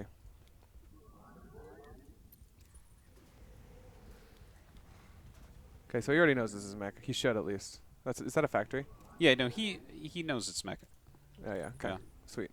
So Definitely sees it there. let's see. He's still getting his Colossus. Yeah, I that's wonder, interesting. What do you think about that? Like, I think it's okay to have a couple. Like we said before, like it's okay. they do something. They do something in keeping you back. Okay, immediately a prism. I don't already think that's Okay, a and he canceled. deviation. He canceled thermal lance. So Did he? yes, Okay. hit G. Yep, he did. Okay. Yeah. So that's the immediate reaction Okay. I would be looking for. So this is probably the last, if not one of the last Colossi made. I believe that's all he makes in this game. Yep. Makes sense. Totally makes sense. Yeah. I think after the prism you make a couple Immortals, 2 Immortals, or Disruptors. That's fine too. Yeah. Depends on what you want to do. Like juggling Immortals is really sick early on, because they do fall off once you have like 30 Cyclones. Mm-hmm. Obviously you can't juggle against 30 Cyclones. They do not care. But a couple Cyclones, it's pretty much invincible. I would love. I don't know if I can't remember this game. I would love this prism to just sit here forever. I really would love it. Yeah. Because if you just sit your prism here until you find that beautiful opening and then fly in and just do damage, that's great. If you go in too early, then here's the thing. If you go in too early, you miss the window for doing damage because the army is not on the map. And now he's going to be ready for your Warp Prism. Yeah. You know what I mean? Yeah. Imagine that game where I'm pointing out he should fly in a Warp Prism. As soon as it flies in the first time, 3 turrets go up. You Yeah, know? that's true. That's true. So you should not fly your prism in immediately. You Like, should wait for an opportunity. I think in my in opinion. general too, one of the things that should be brought up is when someone's sitting defensively, that's the worst time to do drop harassment. And it's something I used to bring up a lot in like Heart of the Swarm, for instance, because there were so many Terrans that would just drop a Protoss that was still on 2 base. It's like, where do you think he is? He's on 2 base. He's sitting there. You're not going to get him, right? Now, Maru's like kind of sitting here defensively, so I definitely agree that letting the prism sit for a little bit. And the thing is, you're getting like blink stalkers. Like you can poke down here. As soon as you draw his attention anywhere else, Yep. the prism has such an increased chance. Exactly. Like you could come in, poke with your stalkers here. Maru's like, okay, well maybe I need to bring these Marines down move a and tank or move the something, tank yeah. to here. While he's doing that, if you warp in Zealots, different world Different world, as yeah. far as how much damage you can do. Like, I agree 100%. I don't know if the prism actually does, because Yeah, I'm not sure. It's possible it just waits here. Yeah, Look yeah. at. Just Am I chilling. this good? If it actually stats just this waits here good. for a couple minutes, I'll be really happy, because I think that's the best play you can do. You don't want to fly it in immediately, because then Well, he he's just doesn't gonna even have charge yet, right? So, I mean, you can't really even do that much with it right now. Yeah, But it's just true. having it out is really nice. And you know what else? The Prism Speed, it's like a great upgrade to get. I think he got it just because he was like, oh, like all this stuff I'm going to get now doesn't cost as much because I'm playing against Mech, so I may Right. as well get that. I canceled Thermal Lance. Disruptors cost less than Colossus. Like, okay, I kind of have extra money. Let's do it. It's just this is just a warp in to get in. Oh please! Oh, we have got to move that excited. hotkey. It's B and V, because V is vision and B is back. Ah, That's the problem. They're really Yeah, right yeah, next yeah. to each other. So, woo, Did you see it? I think he did, yeah. He's And he just Maru. used his recall too. Well, Oh, at least he has speed. He has speed. It's lightning fast. Look, it's gonna fly right by. Yeah. That's so funny. This Just how prism quick does they not really care. are. So the jig is kind of up with the prism already. We look at immediately, we see a turret, and the Viking is now patrolling here. So, like I Yeah, said, it's quite a that good window point. is just gone completely. The right? thing is, he has speed prisms and he has phoenixes right now, so he can go in again. Sure. And I think it's good late game if you get into a big economy game to make 2 speed prisms, because then it doesn't matter how many turrets they have. No, I agree. You can just fly both of them right in the middle. Yeah, and you just fly them both in, and one of them at least will make it. I would love to see these phoenixes go over here and like pick off this Viking. Yeah. Even if you don't do anything with it, it's so much more of a question mark now. Mhm. Like as a Terran player, and this is still here, it just feels so good. And these are another the little things that really bother me when I play Terran. Is when my Viking dies and it's not patrolling or whatever. Yeah, yeah. Because it just feels naked. I feel like anything could fly in. I feel like 20 Tempests could just fly in. I don't know why my one turret or my one Viking would stop me, but hey, Yeah. I know it's there. Look at this. Okay, so Maru, earlier on, stats had both watchtowers. Now Maru has taken the bottom one, and look at these scans that he just threw down. Yeah, this is great. He's really looking. Look at that mini-map, guys. He's looking for where the army is. He's checking, like, for instance, the army could be right there, and if it is, that's where Maru's in trouble. If it's anywhere further behind that, Maru has enough time to get this army home. So, yeah, like, that's a very intelligent scan. The other one looks like he's looking at what is probably a warp-in or rally point to see what's popping out. Yeah. I mean, when you see this with your Hellion, it doesn't really tell you much. It's a couple Stalkers and a Colossus. Obviously, if you see a bunch of Disruptors behind, then yeah, that's a big tell. But this is just good play. This is just really good what Terran should be doing. I think Terran should be less conservative with the scans as the game goes on anyways. Yes. Because well, the longer it gets, mules, like, are less and less valuable. Yeah. The more bases you take and the longer they mine. Because eventually you're going to mine those minerals anyways. They net you 0. Right. Like, on actual minerals. So the longer the game goes, the less value and the more map control is important than income, honestly. Because like I said, those bases are going to be mined eventually. Yeah. So I'd like to see more Terran players get... Well, I think a lot of good Terran players are already really good at doing this, but they should just constantly scan. Ooh, not the best engagements here. Oh my god, one of those disruptors went off. Yeah. I want to go back and watch this one more time. Okay, slow it. So that was kind of a weird army movement, right? He blinked. Every time, man. And then he walked up the ramp here. Every time. This is such a stats Very thing tough to not... This is so characteristic of his last couple games, because if he was backing in this direction and one of these disruptors goes off, but the fact that they're all right in the front, there's literally nothing more in front. Yeah. You know? Like, even the zealots are behind the disruptors. This should never happen. Yeah. So all the expensive units get picked off immediately. Look at this. And then one disruptor still goes off. Where did that disruptor come from? Oh my god. Yeah, that added the hotkey. That happens sometimes. It's rallying up, and then you hit your own units with it. Yeah, he's just spamming V, and a disruptor comes from behind and shoots his own stuff. Yep. It's like he's playing Maru and Hero at the same time or something. This is once again just like last game. That first engage that could have gone well for stats that just went terribly for stats. Yeah, it's definitely. I'm actually amazed that this is the game he wins. Well, because the game so turned so far, crazy it could have gone either way. So far, it feels like this game is just a worse version of the last game. Like, we didn't really see any really bad fights last game like this one, where he literally lost everything but 2 disruptors. Lost his Colossus, lost 4 disruptors, 1 nice volley, and then he disruptors his own stalkers. Look at that. This is a beautiful engagement. Wow. Until everything just gets dropped. Oh, this is still pretty good. This is pretty good, though. Yeah. It's time to run, though. This is where I think I would turn around. Oh, maybe not. I think it's fine because if you trade out, as long as you don't lose the disruptors. I think I back the disruptors and continue with the Stalker Zealot because look at how many bases he's starting up.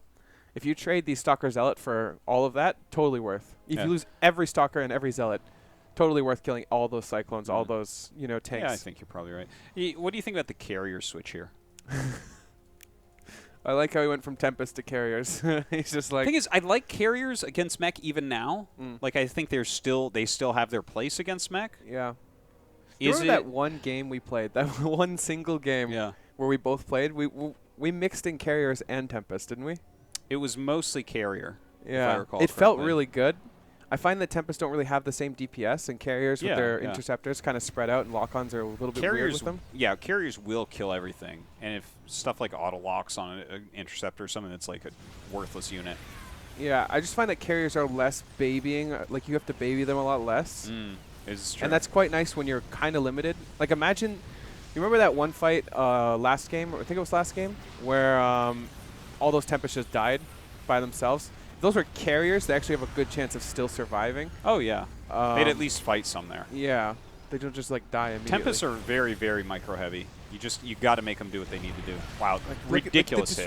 Disruptors are so great at what they do. I think against slower mech comps, they're much, much worse. Look at this. I absolutely love the carriers coming in, but I think it's a little bit senseless to...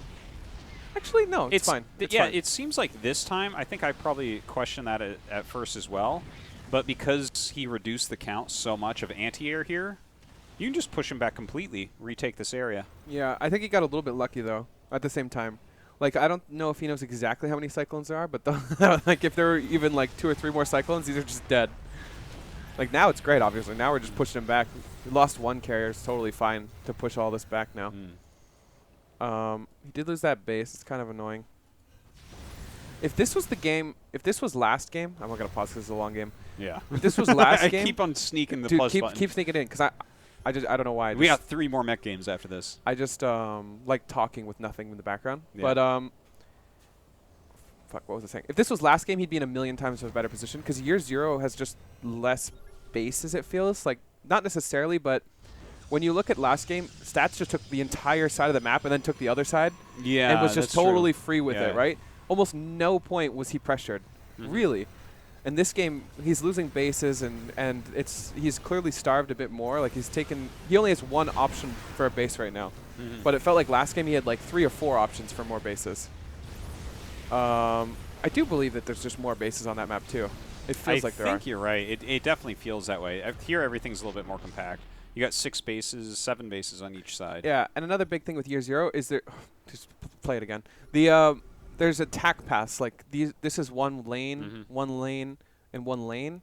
And when we get into laney maps, it feels like Mech is pretty powerful here because you're pushing down one of the lanes, and then you kill a base. Yeah.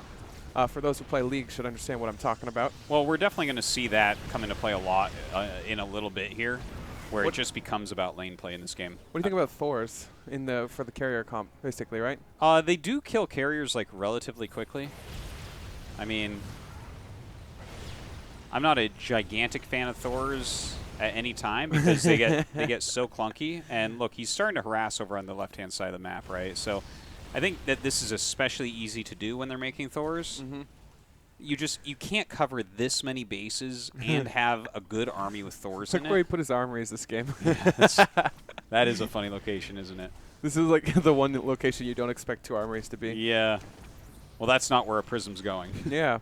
It's like smart. one of those bases that you never kill. You're like, no, I'll kill his 4th base, but or the his 3rd natural. is... You'll kill his natural even before. Yeah, It's just such a interesting place to build your armories. I guess it's safer than in here. He doesn't have that many turrets up either. Yeah, he built the 1 turret after finding the prism. Oh, no, he built 2. Yeah. But I mean, like you not said, that if there was a double prism thing, that would never stop. I really would like to see that more. Well, the economy is being kept very low because of how many carriers he's really making, too.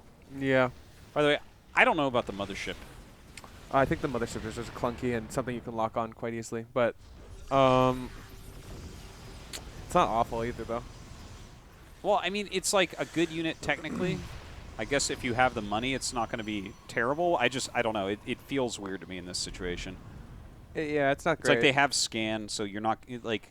It's not great. You get value out of the cloak against Protoss and Zerg, just being cloaked, but here it doesn't feel like as much. You can just kill, overseers or observers.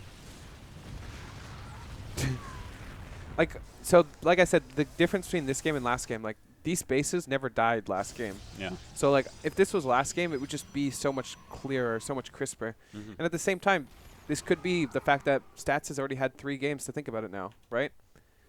Yeah, he certainly seemed to get better each game against it. Yeah, I mean, he's just trying to feel out how to deal with this because he clearly hasn't played it much. And I think that he's found a really good way of dealing with it so far. Those disruptors a little bit. There goes the Yeah, see, so that's the mothership dying all the way. And also shooting out that many disruptor balls. I know that there's Thors there, but yeah, he should have saved a couple. Yeah, so I feel like you always need some. It's a pretty bad trade, honestly, for stats. Like, he's getting the... if he can just hammer through and take out the bases, sure. But he just lost like 8 or 9 carriers for, I would say, 7 or 8 Thors and a couple tanks. I almost feel like he's learning about Thor versus carrier right now. Really, because the carrier's been changed recently, so has the Thor. So he probably doesn't run into that a lot. And like in a few patches ago, the carriers would have wrecked that. Yeah. And at the same time, Thors have also gotten a couple changes too. Yeah. Yeah. I mean, it feels good, though. If you take these bases out, I like it. But if somehow Maru held, it would be really bad. If I recall correctly, these four Cyclones really are a big deal. Look at this move right there. Just going to kill a base. This is the stuff that should also happen, right? If your mechanics are infinite. If we were Alpha Star without any limits, this stuff would happen all the time. Well, it would just be so silly with like little tiny groups of units everywhere. That would actually be so interesting. If I was an Alpha Star programmer or whatever, I would totally do like just bots with no limits whatsoever play against each other and see what happens. Because it would have to be one of the most amazing things. You wouldn't be able to observe everything. You've seen some of the clips of bots with unlimited APM, what they can do. They're it's insane. Like hilarious. You don't see very many like full-blown games though, because those bots are always just like fighting a battle against each other. Yeah, that's true. But imagine a full-blown game of like prisms flying in and squads of attacking units all around. It'd be crazy. It would probably still just turn into Blink Stalker versus Blink Stalker. Well, if it's PvP, yeah. And then you defeat it with one prism. No, I think it might just always turn into that. Blink Stalkers are so good with unlimited APM. Well, if somebody figures out they can just leave an immortal prism here, then the bot dies. The bot's just like, what do? I can't go back and I can't go forward. So look at this. Let's take one quick pause here. Sure. And take a look at this game state, right? So, like, Stats lost a couple bases, but then he cleared everything for a little bit. So there's this kind of period of time where he's just sitting here. His army looks pretty fearsome. Look at that, right? 7 Immortals, 15 Stalker, 8 Templar, like 6 the Immortals. Yeah. The Immortals feel so good to include in the army. When they have Thors in there, it's hilarious. They're hilariously good against Thors. You see this massive unit, you're like, oh my god, it's undefeatable. And then one of these boys moves forward and just blasts it into space. That's basically what happens. Yeah. Now, his probe count isn't that big. His bank isn't that big. But Stats' army is, like, pretty scary. Yeah. He's also mining It's really weird well. because he's going Death Ball-y as well. We don't see as much harassment. I'm just wondering if there's something else that he should be doing right Prisms. I still think prisms are great. Like, he doesn't really have the resources to do it yet, but he's about to. Like, if he's not going to build anything else if you're going to do prism stuff because you need some supply to warp in. But by the time you get a prism in here, like, you could warp in 10 zealots. It's totally fine to lose them if you have this much gas and you have all these bases coming up. As long as you don't lose all your gas, because the gas is the big thing, and as long as you don't just drain your economy completely, you find a balance of like 5 to 7 zealots where you have to pull back, and you also get some add-ons and some build units popping out. Like that's a really strong amount of harass. Right, yeah. Jump forward some.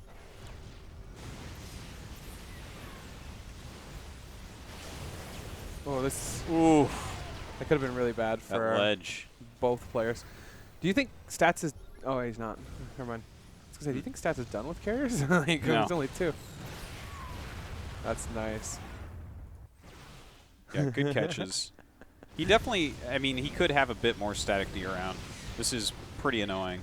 I mean, Stats, yeah, they both could, honestly. Yeah. Stats definitely could. I think a few cannons. Like, for instance, he lost that pocket base. And that's like a huge chunk of his team. Oh my god, this is a huge fight here. That was, I mean, you could not have traded better. Let's take a look at what Maru's doing around the map right now, right? Because, I feel like it's interesting because Maru came in more prepared for this. So it feels more valuable kind of to look at stats and see what he's trying to figure out to do. But yeah, see this? He's scanning. He's like, oh, you didn't remake that that Nexus. His sick. immediate reaction was just to back, but he's like, okay, I guess I'll kill another base. Yeah. It's like, well, you must not be doing so well if you didn't just rebuild your Nexus. It's so interesting to watch his camera and what he scans. It's kind of like mesmerizing even because he's doing stuff like this, and I wouldn't be surprised if he's like keeping a tab on the army at the same time. Like we'll probably see another scan once his stuff goes down to see what's going on. But he's just so good. What he does, when he moves and stuff. Look at, like he's just looking for the army, making sure it's not coming towards him.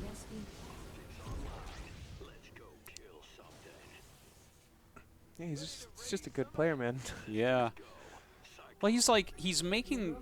It's so weird how he plays, where he has like Battle Mech running around a whole lot. Yeah. Trying to get done what it can, trying to take better engagements than you're taking. Yep. And then behind it, he's like, okay, now I built some good mech units, and eventually he just kind of attacks you and tries to get into a good spot. A lot of times on high ground. Look at this.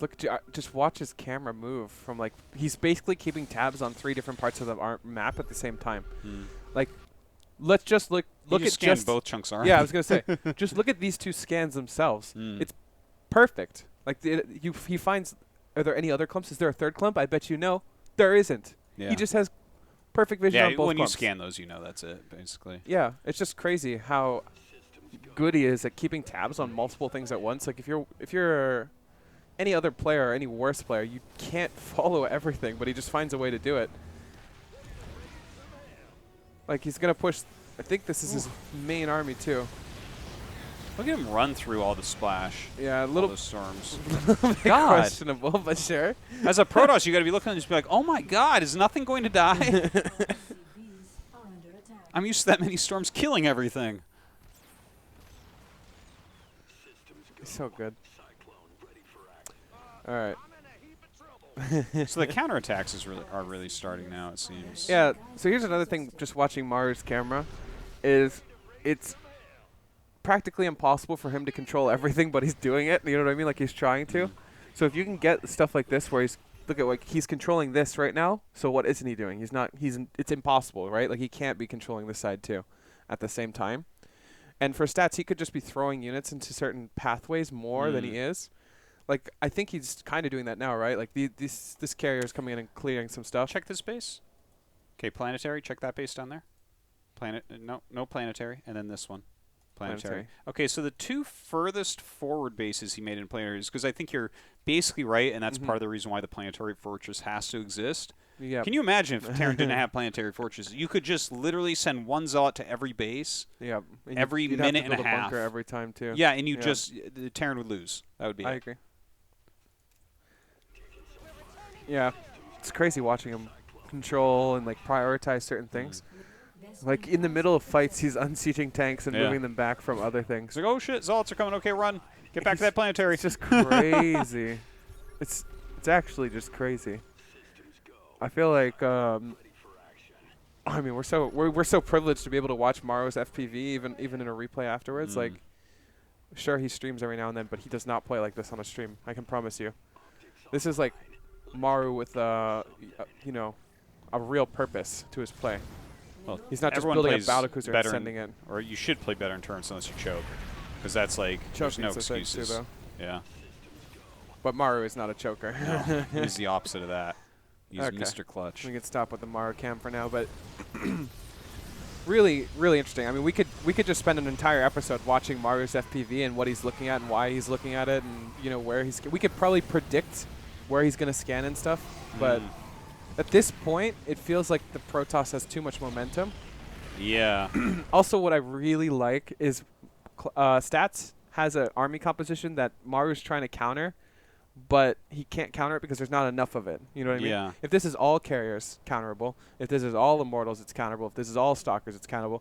But the problem is he's got a little bit of everything, and Maru is trying to counter it with a little bit of everything, but his little bit of everything is not as there's not as much synergy. Well, based on what he sees, see what he's shifting back into. You have Hellions and Cyclones in the production. Yeah, he's going back. Well, this is kind of the cool thing. I think that this is the way that you're supposed to play against Mech, and Mech is supposed to play as well, is lots of tech shifts. Yeah. This kind of feels like we're watching a ZVT from back in the day. Yeah.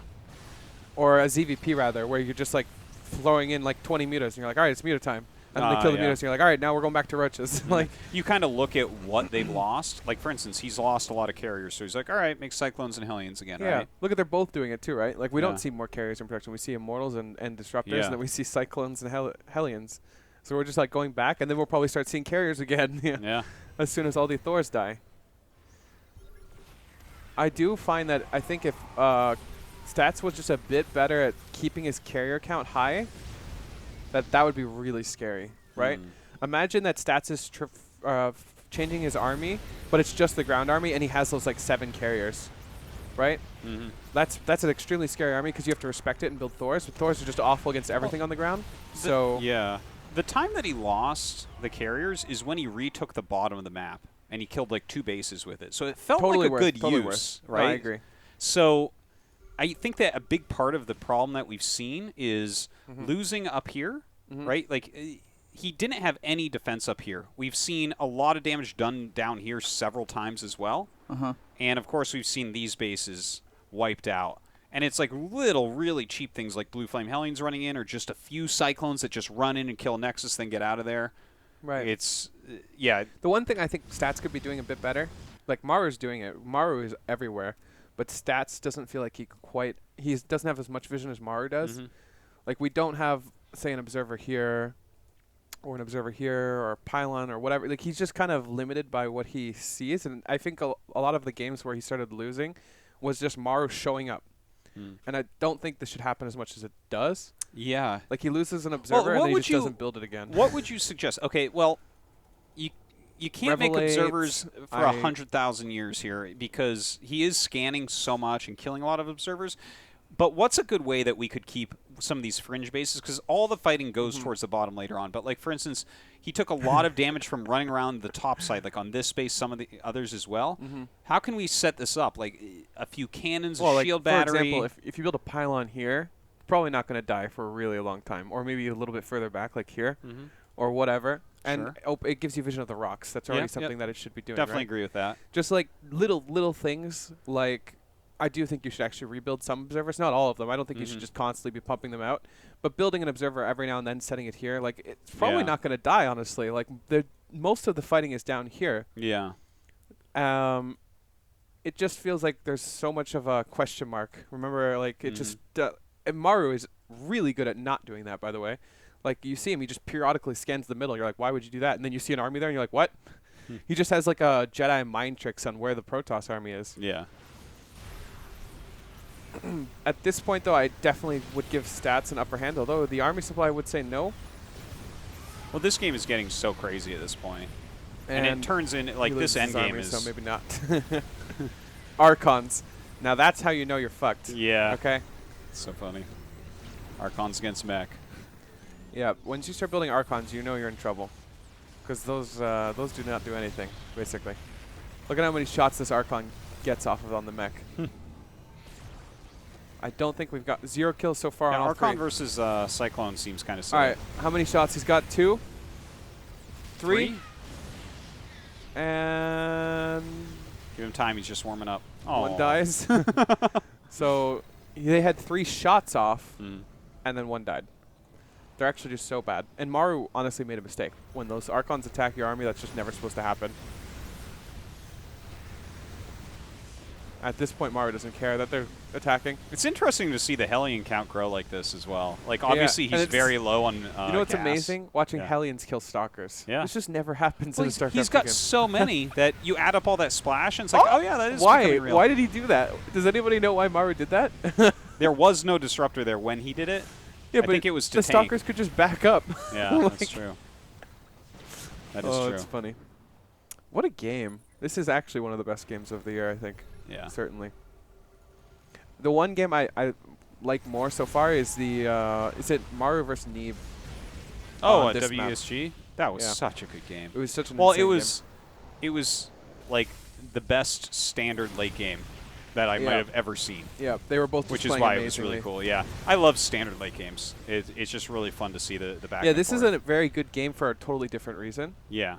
And it is a really good game. Like, I would rate those 2 as my top 2 games, and it's Maru in both of them. Yeah. and Maru playing both different styles. It's almost like Maru's playing 2 separate races. Yeah, it is. It Yeah. is. Like if you are playing Mech and Bio, they play so differently. I guess some of the openings are the same in StarCraft 2, where Yeah. it's actually hard for us to tell for a little bit which one it's going to be. Yep. I mean, that's a strength, right? If you started Yeah. the game and you just said Mech, Yeah. like, it would be a million times easier to play against it. Oh, yeah. Yeah.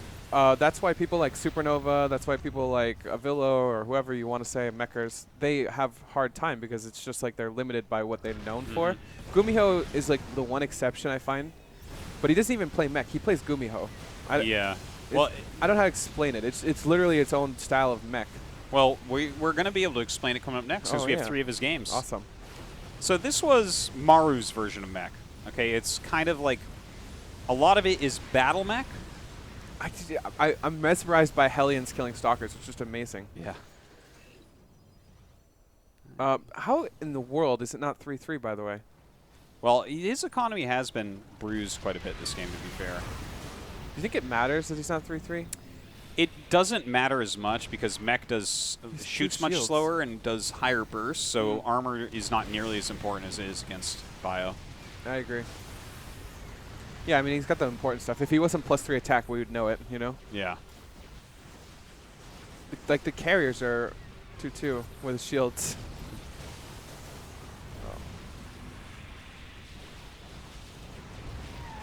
I feel Okay. like shield upgrades are a proper meme.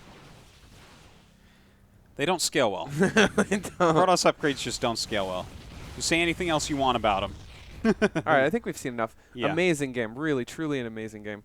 I think if this was game number, if he played like this in game number 2, that would also have been a win, right? Like instead of Tempest, go carriers, played exactly the same, just exactly the same. Maru starts building Thors, it's a totally different game. But yeah, also he lost too many Tempests that game. Yeah. Well, this is going to excite me now that we're switching over to GuMiho Mech. Which is way more refined. Because they both played Mech 3 times in the tournament, but GuMiho Mech is completely different from Maru Mech. It's just he plays it so differently. Moving Mech from rallies, then clean up hotkeys? Oh no, those are some notes to myself. Oh. Don't worry, that's not for you. All right, let's see. That's round of 8. That's finals. Okay, Stats versus GuMiho. So Stats ended up beating Maru overall in that series, 3-2. But Maru did win 2-1 with Mech, which of course is super interesting. Now GuMiho. GuMiho is a whole different monster. Yeah, these are. It's like you have 2 separate bears. You've got a grizzly bear and a polar bear. Like polar bears are very scary. Grizzly bears are scary, but polar bears are way worse. Polar bears are much bigger. Yeah, and much more like I'll kill you immediately. I heard grizzly bears you can trick.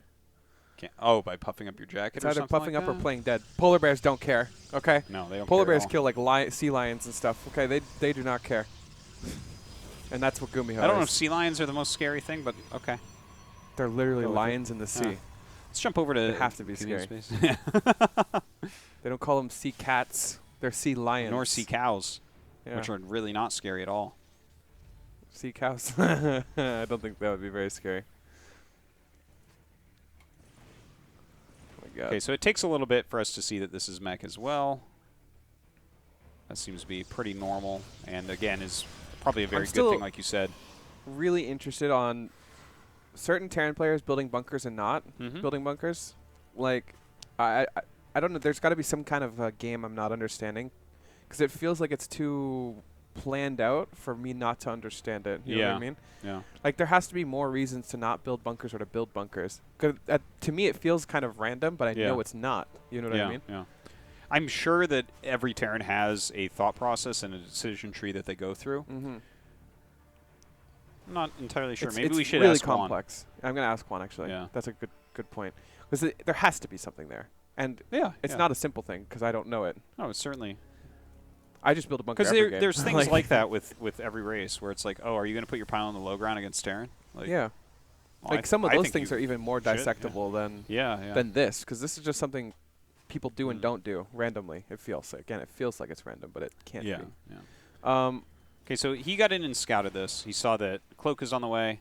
None of this looks weird. GuMiho does stuff like this plenty and goes into bio plenty with it. GuMiho is such a great player. Like, he's such a gem when it comes to StarCraft players because Yeah. he's a guy who's not afraid to break out something really different and play a normal game off of it. Do you know what the crazy thing is? He's not on, like, in a practice house. No. Obviously, he's in Psystorm, good team and all, but, like... Well, he actually practices a lot with us. There you go. But he's really great. Yeah. Mech. Yeah. Okay, so Banshee speed, that's something that You come back in and you're like, wow, that's a really long cloak. Like, okay, so he threw down the armories down there at the natural, which I like this evolution because we've seen so many armories die in main bases. mm-hmm. So you're much less likely to lose it at the natural, I think. Oh, one's in there and one's at the natural. Okay, that makes sense. That's interesting too, though. I guess like never that because you're going to at least save one, right? Yeah. Unless a warping comes in at both sides and kills both armies, which would be like mind blown. I've always thought that the natural is a safer place than the main. If you lose your natural, you've lost the game. Yeah. Sometimes the main you'll lose shit in, no, but you'll true. fight it off. I mean, watch Zerg players, dude. No Zerg players build their lairs in their main anymore. Everyone builds it at their nats. There you go. Like, you see... Zerg players have a really interesting way because Zerg players are so used to losing their main bases and all their other stuff that if you want to find where you should put your stuff, just watch a Zerg player. Yeah. They've gone through more than you can ever imagine. Okay. those poor Zergs. Yeah. I would let that finish. YOLO. Okay. Well, he's going Colossus here, stats once again, so he's about to have a bit of a nightmare. Do you not know about 6 this? kills, damn. Yeah, I'm surprised he wasn't more ready for this. Oh, you didn't know? Oh. Okay, so that switched the second the Observer left. Because the Observer did go in and then turned around. Oh, that's really good. Obviously. Yeah, that is a sick fake then. I want to go back learned really quick. Yeah, like we can just come back to the thing. I just want to see if this was a Rax on the Tech Lab upgrading or if it was upgrading and he only saw the Tech Lab. You know what I mean? Yeah. All right, I'm just going to watch stats this camera. It's going to be a little jumpy, guys. But, yeah, we're just watching vision. Okay, is that the Observer going across? Yes, Yeah. it is. Okay. Slow it down. Okay, stats is watching the Observer. Okay, here it goes, here it goes. Okay, oh, wait. Go he back. saw the Rax, right? Oh, wait, no, see, look, it was V. actually... Hit V. Wait, that's so unfortunate. Oh, this is what I thought it was, right? Yes. So... he actually just scouted the Tech Lab. Yes, but he had scouted the barracks earlier in before. the game, so it lined both of them up on his screen. Do you think he thought that was Stim? Yeah. That's so There is insane. no reason why he would think it would be anything else, because he saw the barracks that was here. Oops. That's incredible. Earlier in the game, and then he comes up and sees a Tech Lab. Do you think... No, but I think he might have saw... Like, he thought he scouted more than he did, you know what I mean? Like, he pulls his Observer back, but maybe he thought the Observer scouted this much, right? Yeah, Where no, he could have. He could have thought that. That's incredible. Oh my God, these are like this is the most unfortunate thing I've seen in a really long time. And he goes into Colossus Tech off because he had to have just scouted, like this part, just barely not to catch that building. Do you know, people complain about Protoss a lot, but I feel like watching Classic versus Maru finals last week and then watching poor stats run into these mech builds with these Colossus play this everybody's week. Unfortunate. Everyone's unlucky. Everybody's unlucky. Imagine if Protoss players were lucky for a moment. It's incredible. All right. Okay, we can just go back over here. Yeah, there you go. So, yeah, he thought it was stimmed bio. Yeah, so now the Banshee comes in. 6 kills with that first Banshee. Could you imagine how... Okay, this is where he's going to figure it out. I wish we had Stats' face here so he could frown big when he sees. He sees that third it's Starport on a Tech Lab? Siege tanks. He's like, oh my God, are you serious? He sees the... do you think he already knows it's rotors, too? Because... He knows it's what? Whatever the upgrade is. Is it I don't think he rotors? knows yet. I don't think he knows I mean, yet. like, that's the longest cloak in history. He knows that Cloak's out already. Yeah, so he should know. Yeah, he just scouted the Starport again. Yeah, you're right. Is this observer speed? No, that's a shuttle speed. I actually have no idea what the difference is. Like, they look so similar. The other one's smaller. Is that how you know? Yeah. Wait, let's see the cyber. Wait, which one is it? Look at how close they are. Yeah, one's smaller, and that's the observer one. It's like the easy way to remember it. The big one that takes up like the whole screen with its little wings looks like the back of a War Prism. I guess that makes sense. Yeah. Yeah. That's a War Prism's butt. That's what it looks like. That is what it looks like. You're right. That is a War Prism's butt. Yeah. You're right. Or it looks like a probe that's trying to like show off to a mate or something. No, Have you ever seen like yeah. some of those birds that like puff up and Sure. That's what that probe. It looks like a probe doing that. Okay. Okay, so Mr. Adept sees this army This is the now. kind of stuff, though, I thought that he could have done better year 0 game. Imagine if it was just a zealot or whatever on the map, and every time you move out through a different channel, stats can be ready for it and not lose a base. So let's see what he does with the speed prism. Okay. Flies in, immediately finding some holes here. Yeah. I mean, this is Look at that. Those Yeah. are big holes. I mean, these are the holes that could have been exploited Yeah. in all Well, those Maru games, You can too. tell he's getting better against this. He's like, okay, you can't have everything in the world. Yeah. That's the thing about StarCraft. Sometimes you play against things and you're scared, but it's like, no one has everything. Not even Maru. We've seen that. So another very interesting thing is look at Stats' army Oh, composition yeah. this game, Yeah. where I remember this now. actually, is he still building? What is he building now? He's not building any more Colossi. He's getting observer speed now. Look at this. The Raven alone wins this game. Yeah, it's true. Look at this. Look at this. Oh.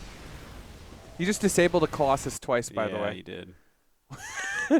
He clicked on this Colossus twice. Still, though. So he could have, in theory, disabled all 3, but yeah, just disabled 2. But look at this. Now the Speed Banshees come in from the north. Oh, yeah. Now, I got to say. This is such a cool army composition. Yeah. Yeah. And this is why I think GuMiho is such a treat to StarCraft, because he just plays his own GuMiho style. He makes a lot of different stuff work so well together. Like, look at how it makes sense. There's so much Yeah. synergy here, Yeah. but it's just GuMiho style. Yeah. It's not a meta thing. Like, he killed the Observer. Oh, yeah, the Observer's right there, never mind. But still, it's just such a great composition here. I want to mention, I feel like between the Maru mech that we've been seeing, where it's more of a battle mech that runs around, Look at and this. the GuMiho mech, which is more of a Banshee later game We mech. almost have 3 types of mech. Yeah, well, we certainly do have different types of mech, but if I had to take a guess as to which one will remain at the end of the day, I feel like it's GuMiho's. No, it's definitely GuMiho's. Because the thing is, like, when you add in things like the Speed Banshees, you're giving yourself a lot more different stuff you can do, whereas with Maru's, you're just roaming. Well, here's You're the just thing. looking to take fights well. If you plop Maru down in this situation, though, Mm-hmm. I think he's also insane. You know what I mean? Yeah. It could also be that GuMiho just has a more refined mech, which he should, because it's a GuMiho. Yeah. He may just have a time more on that. refined mech play style. If anything, Maru should be watching GuMiho and be like, I can incorporate this and play my style, right? Where like he's still doing the same thing he's doing, except he has more ability to harass. Because the one thing is, GuMiho has so much more ability to harass than Maru did. Maru literally didn't touch bases at all certain games. Yeah, he had a hard time getting in because his army kind of had to move around together. Yeah. Whereas GuMiho is like, he's harassing fluid. nonstop, and then he's making like some good late game units like siege tanks. Yeah, 100% agree. I would love to see a hybrid of Maru and like GuMiho together. Like if they played Archon mode or something, that'd be insane. Well, that would be broke. That's a funny. That's a funny flyover. Yeah, this person just doesn't care. It just goes over the whole army, no problem. Turns out he doesn't have anything that shoots up. What do you think the difference? GuMiho not adding any cyclones at all. What do you think about that? Yeah, well, it looks like he's just now adding it, but Look at this army though. It's just insane watching Hellions kill Stalkers. yeah. This is not supposed to happen. Imagine you're playing Blink Stalker against Hellions and they just die. Like, Okay, so incredible. He doesn't even siege these. How did he win that fight? yeah, it's pretty crazy. And he won it right before +2. He also killed 9 workers at the same time, by the way, Well- nonchalantly. Let's talk about the Cyclone versus no Cyclone for a moment, because you asked that and then we had to watch that battle. But Sure. Cyclones, like, I feel like a lot of times they are a skill tester unit, especially before the big patch that reverted them, where it's like, oh, can you stop this? And then you see if you can stop it. Right. And it doesn't take a lot of play. Here, it's like they auto-lock on, and you just, like, you lock them on, and then you kind of keep them out of the range of the opponent's unit that fires. So it's actually, there's not that much to it. So it's kind of like, do you have the micro skill set to hold off against these? I feel like in smaller battles, in smaller groups of units, they're good, but they don't scale that well. Yeah. Even though we saw Maru use them reasonably well into the later game, I don't think that they actually scale well. So I like that GuMiho's kind of skipping that because he is a bit more of a late game player. Not player only do that they not way. scale well, but they also need a critical mass, right? 4 cyclones is not scary, like I said, but 10 is. So you need a critical mass, and they don't scale well. And when you have a critical mass of something and you're producing a ton of them, also really interesting time to tap out. Is he just dead? Like Yeah. yeah. He lost a lot of times. What a game. Yeah, well, again, stats caught off guard. Yes. Okay, so this one doesn't count. So we have a couple poor games for stats where he's just completely. Yeah. Yeah, you can tell he's caught out of like. Yeah. You imagine that he sees that starport. That never happens. He doesn't kill any probes with the banshees. Mm-hmm. He might not even go Colossus at all. Like seeing a tech lab with a barracks is like night and Maybe day. Not. Maybe not. Yeah.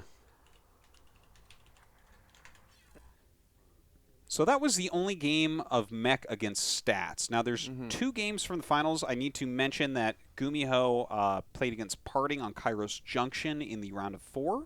Was it round 4? Yeah, right? Yeah. And there was a 2-factory Cyclone all in. We're not going to bother with that. It's pointless. He went 2-factory Cyclone. That's not. It's like technically Mech units, but it was just an all in. It was a proxy all in, so it's not. Yeah. It's not what we're looking for. All right, so this is Port Alexander, which we saw Maru do Mech on against Stats, but it's going to be GuMiho against Classic from the finals. Right. I'm ready. Oh yeah, I'm ready. Let's do this. Okay. Port Alexander, get your boats ready. I think that's the meme. Is it? That's the meme. I don't think so. Yeah. Let's see what we got.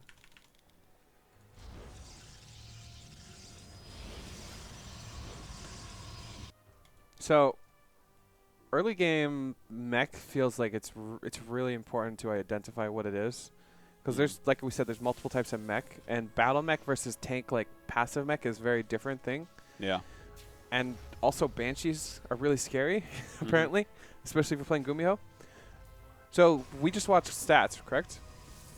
Yes, we saw Stats against GuMiho that last one. Okay, so Classic. this is a totally different tiger, bear, or whatever you want to call it again, where a classic is like a polar bear with a knife.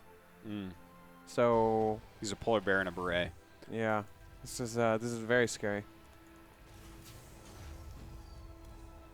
Kind of want to watch the classic scam for a bit, because I want to see what we're looking for. Okay, so okay, yeah, that's a good idea. his scout is a million times better. Yeah, well, it's a hallucination scout as opposed to like waiting for an observer to fly over. Yeah. No, this is what you should be doing as a Protoss. So he insta third bases upon seeing a very tech-heavy opener. I like it. Yep. And he's got the wall in so that he can't really be screwed up by heli. I really like the wall-ins. I was debating a lot with my own Protoss if it's better to go for the wall blindly if you can't scout it, because like I think it is. And I think I originally thought it wasn't, because I was tank pushed like every other game. But eventually I was just like, it's actually better to get tank pushed and have my gateways there than have a heli and run by just kill everything. Yeah. Like, you're not, if you lose because of the tank push because you have a wall in, it's not really because of the wall in. There's like a lot of other things wrong with your play too. Yeah, you're just too far, closed off or whatever too. Okay, the armory's just started.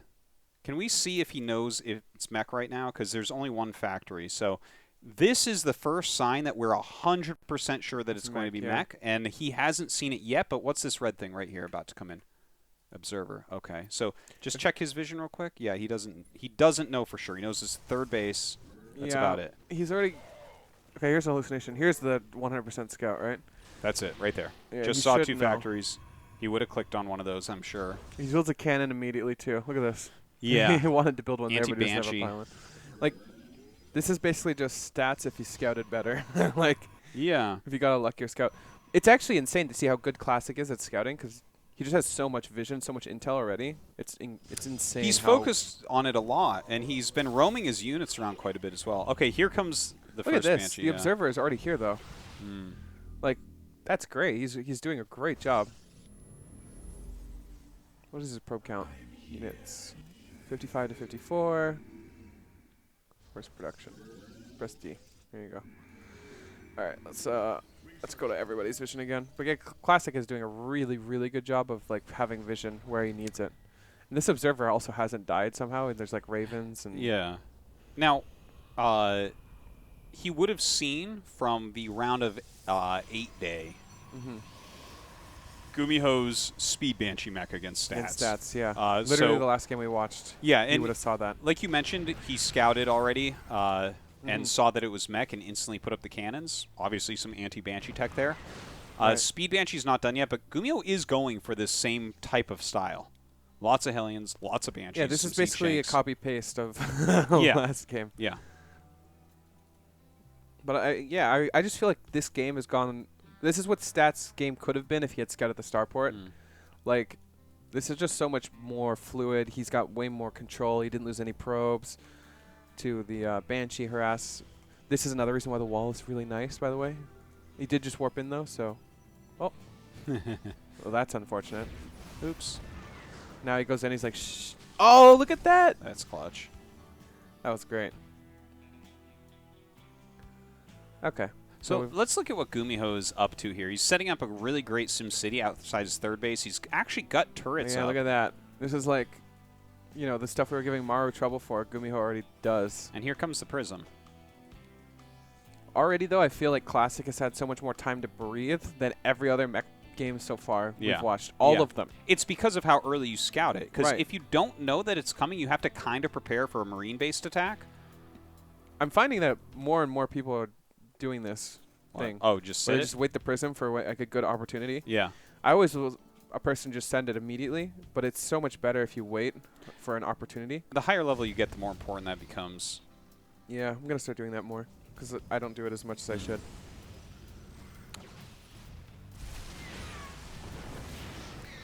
So I guarantee you as soon as the armies fight, this Prism goes in. Yeah. Probably dies to a turret, but that's okay. Yeah. At least he did theoretically the right thing. Yes. And that's what matters on in-depth. Did you do theoretically Were you the right playing thing? with your brain? Yes. If it's not smooth, then you're in our good books. All right. This is really cool. I Yeah, feel like that's a lot cool. of Terran players are starting to do this stuff, and it's way better. Maru most notably uses this stuff too. Yeah, and if you really look high at ability. GuMiho's third too, he has a beautiful setup there as well. Yeah, look at that. Look at those walls. It's just so hard to break.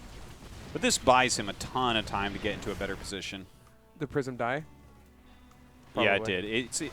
Did it die to a turret? Yeah. Nice. It got like a couple units into the main base, and that's it. Yep. So, yeah. Quite a commitment from Classic here. I don't like this. Obviously, this is not a good thing. What? What? What was this? What a legend. He just blinked out. All right. He still doesn't have an observer. Nice force fields. Really nice force fields. Oh, God. Now, this is a very scary army. He doesn't lose that much, to be honest. It could have gone a lot worse. Well, like, Classic did all right. I think he needs to get back out there immediately, though. I feel like this army doesn't have as much strength as the Disruptor army, though. Yeah, okay, so I think a lot of the professional non-Korean Protoss players think that this is the way to play against Mech, and I'm not 100% with it. I think if you scout it early, though, you can play a comp like this. Yeah. I mean, this It's comp just- does feel like if they just mesh, that it should win. But at the same time, I can't help think that Yeah. Disruptors would be great against these Hellion clumps. But and these against the siege tanks, I think it becomes a little bit more Well, questionable. imagine he had a Disruptor ball right now. Totally would do so much damage. It's The only true. thing is, I guess he's skipping the Robotech completely. What a fight. Well, not completely, but yeah. Or I mean, the Robo Bay. Did Yeah. they even get it? No, this he game? did. He skipped the Robo Bay. Yeah, so that's the only thing. But yeah, now, that looked pretty good. No, that was great. But imagine if there's 20 Cyclones in it. I wonder about that attack from GuMiho, though. Was that, like, the appropriate time to attack? Can we just rewind it to that real quick? Just before that attack. Like, no, a little bit further. Like, yeah, right there is fine. Okay. Okay, pause. I'm going to follow his camera. I want to just take a count of what's up here. So 173 to 148. He's got really solid economy. Looks like he's going to be taking his base. fourth. I like when you attack and take a base at the same time. Yeah. Makes sense. He's on 5 Fact, 2 Reactor, 3 Tech Lab. Going Liberator and Liberator range right now. Yeah. 8 tanks. I don't think this is a bad attack at all. Now, what are you looking to do with this attack? Do you just think that this army is strong enough to just I feel kill like this Protoss? is the railroad attack where you're just going for the throat. You're doing You're just it. doing it. Well, the thing is, And here's it's the a thing. 2/2 timing attack. Here's the is thing what too. it is. You got to think, if you don't do this attack, what if he's getting Tempest or Carriers or whatever? Yeah, yeah. If Classic happens to not be doing that, and that gives him a lot of strength in this army. But if this was Stats or somebody who is just kind of going up to that tech and there's 2 Stargates and a Fleet Beacon and 1 Carrier out, Yeah, he's just dead. Sure. You know what I mean? That makes sense. So like this is the perfect attack for that. He's got his 2/2 almost finished, right? It's a perfect 2/2 timing. Yeah. This is the kind of the time where you'd be adding on your Fleet Beacons and your stuff, your higher tech stuff would be coming out, but not in a critical mass number. It's a good point, because if he is going for the flying units, and this would be a pretty ideal time because he's got a strong enough ground army to contest, then hitting a 2/2 seems pretty good. Let's take a look at the battle real quick, though. So he starts to fight that a little bit. Okay, whatever. Clears it quickly. Scan doesn't really get to see that much. I like the Banshee chase a little bit there. Okay, switching where he's coming in from. Okay, he sees this. Okay, I already feel like he's making a mistake. I already feel it. Okay, why? Because I feel like he's not extremely decisive right now at this point. Like this is the most decisive Classic is definitely going for it. Yeah. But we haven't seen an instant siege. We haven't seen an instant, Dorito cannon or whatever, disable or something. It's just he's just like not instantly doing the thing that he should be doing. Okay, let's see exactly what he does here. I put it down to slower speed. Like, look at these tanks are still not you're right. sieged, And they still came forward more. Yeah. The coming forward is the worst part here, because he was actually halfway on the ramp when Exactly, he first right? scouted this. Instant siege on the ramp? Yeah. It's so much stronger. Yeah, it's a what lot. Instead, he's clumped up front. Look at this clump, really too. heavily. Look at yeah, that. watch what the Archons do against like, this. that's insane. All right. Let's see. Yeah, he's taking everything massive. just died, right? Like, the Raven did basically nothing. Could have disabled the Prism or whatever, too. Like, this stuff is not siege still, so I guess he's not going to siege The at all. engage is poor. His army, I think, could have done better against this army by far. By far. If this was Maru, this wouldn't have happened. Like, we'd have siege tanks up here, like, moving forward slowly. Well, it's kind of funny, too, because he scanned down here, and then didn't he scan here, and then his Banshees flew, and he saw the Classic army coming over. And he just wasn't really fast. He wasn't really decisive. This is like a split-second, like, immediate thing. Yeah, his Banshees scouted out the army, and then the Banshees turned around, right, because he obviously knows. He's like, oh, okay, this is happening. But with the army continuing to move forward, it seems like this was actually his mistake this game. I agree. Yeah. Like, the army itself, actually, pretty sure beats Classics. It's just the way he's executing it. If it's in a better position, First perhaps. off, the Banshees all just died in the front. His tanks are not really doing much that they should be doing. The Raven did basically nothing. It's just not a good attack. Well, yeah, siege tanks aren't supposed to sit there unsieged and fight. No. This is like, even if a couple of them were sieged back here. Like, I get you can't siege them because there's just stuff on top of your tanks, but to have nothing sieged is a big mistake, I think. Well, realistically, you want them sieged, like, over here. I agree. Like, when the Banshees saw everything over here, if he had just pulled back a little bit, hit siege mode, if Classic funnels his units up the ramp to fight, that goes towards GuMiho very strongly, because he's got great siege. Plus, it's a more clumped area where the Zealots are running into the Hellbats. I agree. Plus, the Banshees can go to the side a bit more. Instead, he was just clumped here. Or even the Banshees can back up into the tanks, too. Like, this fight was just too... I don't think he expected it, is the thing. I don't think GuMiho expected Classic to just pounce on him here. It was a pounce, too. Like, he was 100% really pounce, nailed him. Like, insta-hit. Classic knew he wanted the fight and took it. The thing is, he should have known that was a pounce, too, because as soon as the Guardian Shield goes off, my Terran brain is like, oh, God, it's coming. Like, I'm ready to be slapped around a bit, and that's what happens, right? Like, no one Guardian Shields and then just sits there. Yeah. Like, I'm going for it. I'm going for the throat move, so... Yeah. But it seemed like GuMiho got himself into a pretty good shape overall, and then just bungled one attack. But that's pretty standard for Mech. That's a StarCraft 1 thing as well. If you bungle an attack like that, and you like attack and move into an army, it's like, oh, you're dead. Sorry. Like, yeah, I know you had a lot of expensive units. They could have won, but you have to do it tactically correctly. That was a shoe-eating pounce. Yes, chat. That was a shoe-eating pounce. Yeah, that was a big pounce. That's very, very true. All right, let's jump into the next Classic game. And want to be, the next GuMiho versus Classic game, since we don't have too much more time. Yep. But seriously, the more I'm looking at this, I actually prefer GuMiho mech quite a No, bit. it's way more refined. You can tell how refined certain aspects of GuMiho's play is. He's thought about it more. He's knows the weaknesses of Mech, and he's trying to overcome them with Banshees or whatever, right? Whereas Maru just like, I'm Maru. Like, I Yeah. do things well. I can use anything. Yeah. Maru's just like, I think tanks are good. And we're like, well, they are good. And he's like, but I also think Cyclones are good. And we're like, well, we agree on that. But he doesn't really do more like Yeah, harassing. yeah. He just kind of builds them and pushes with them. I love it. All right, this is the last mech game that we actually have here. This is going to be Year Zero, and it's GuMiho. It's funny how many Classic. Year Zero late game PVTs we see. Yeah. Well, Like- never again. Now we just have Cobalt. That's always vetoed. Yeah. Yeah, it's kind of sad because I think this is one of the best PVT maps. So we went over it with Neeb versus Maru. What makes this map so special? Yeah. And it just lends itself to be split in half so well. Mm-hmm.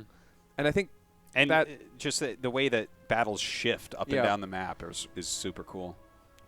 yeah, like just these like all these things are on the map are very interesting places where PVT engagements can happen, but no one loses immediately after, and the games always get drawn out. It just seems to be Year Zero specific mostly. Mm-hmm. But at the same time, this map is not the greatest on other matchups. It just seems to find its way into PVT Yeah. the most. You're quite right. Also, like, I've heard Terran players whine about it all the time, but at the same time, I see amazing games on it, so I don't understand why they're complaining so much. Like, well, it is big, and it's hard to kill those Protoss bases, I guess, when it gets split. But yeah, Terrans need to develop their late game a bit more. yeah. They've well, spent too I many think what years they're trying base to do all is they're inning. trying to develop Blizzard to nerf the late game of the Protoss, Yeah. which is an interesting strategy from them. I don't necessarily hate it, but at the It's same kind time, of an all-in still, though. it kind of is. Because if they don't nerf it and you haven't been practicing that late game, yeah, but it's definitely an all-in. But I mean, they're Terran players. What do you expect? yeah. So interesting spot to put this stuff, by the way. This is Isn't it? Yeah. like It's it's. kind of funny. I don't hate it. It's just they're really far away if you want to swap them. Is that just to avoid vision? Like, Yeah, but at the same time, like the Protoss is gonna find it. Like you think the Protoss is gonna scout just to barracks and be like, "Well, I'm done here, boys." Like, Ah. you know what I mean? Maybe it's to hide the how long he has the starport on it. Could that be it? Could be. Because like if you're flying in with an observer, you might not go that far or something like that. I'm not. The thing entirely is, sure. though, if your observer flies in and you just see a Rax or the reactor, you don't go home. Like I said, Yeah. you're not just It's like, very "Well, I true. guess it's just Now you'd keep one going, Rax you're right. Marine." Like nobody thinks like that, right? You go in. If anything, you go in even harder because now you're like, "Why didn't you just put it here?" Yeah. Now you're trying to hide something from me. Hmm. But I mean, I don't hate it. I guess this could be a little bit of a mind game. Yeah. I love leading with the Phoenix. It's just these cute little things are just what good players do. Mm-hmm. Imagine an Oracle if they leave with the Oracle and a mine was there or something. He just dies. I love how nothing there made sense. Yeah, that was pretty bad. Yeah, that was a weird. I move by retract Classic. everything I just I'm said. sure when he did that, like when it all started happening, where he like lifted it and started attacking it, and then the Oracle was with the Phoenixes, then went to the north and died. I'm sure he was like, "What the fuck am I doing?" Like what? I guarantee you everyone has that moment in StarCraft where they're like, "Wait, what? What was that? What? Yeah. Why did I do that?" Everybody has it. Yeah. I always have that with Hellions where Hellion Ling and I'm like, "Oh, I can just surround this." Oh yeah. That never happens. And then you lose everything. Okay. You're like, oh. Okay, so just now we're getting confirmation of Mech. Obviously he hasn't seen it yet. Let's just kind of keep an eye on The thing is, when he does. I think getting confirmation of Mech versus GuMiho is very different than getting confirmation of Mech versus Maru. Yeah. Because GuMiho is somewhat known for it already. So here's the thing. You're going to profile players. It happens no matter who you are. It happens no matter who you are, what you're doing. You're profiling players to some extent. Even GuMiho doesn't, until this tournament, didn't really go Mech against. Not every game, but he was certainly more known for it than Maru. Yeah, but My point is, if you have limited vision on someone like Maru, yeah. he fits certain profiles that you're going to play against just based off of who he is. GuMiho is also that profile where if you have limited scouting, you're going to fall back on these ideals. Like, okay, he could go Cloak Banshee. He's kind of known for that. You're going to prep for that kind of stuff. Yeah. It happens all the time. Like, for example, if I play somebody, like, doesn't matter who, Bunny, whoever the fuck, and they hellbat me one time, that falls in their profile, right? Like immediately, Yeah, I'm like, of course. if I don't scout an armory, it's in the back of my mind that it's possible he's going to hellbat all in me. Mm-hmm. And these are the kind of things that you also think of your classic, Sure. but that nobody had that profile of Maru before it happened. Yeah. It was So literally the limited scouting, first you're time. like, well, it could be like a tank push, it could be Widow Mine drop, it could be some bio. I get No you. one goes, it's going to be Cyclone Hellion into killing me, Yeah. Yeah. right?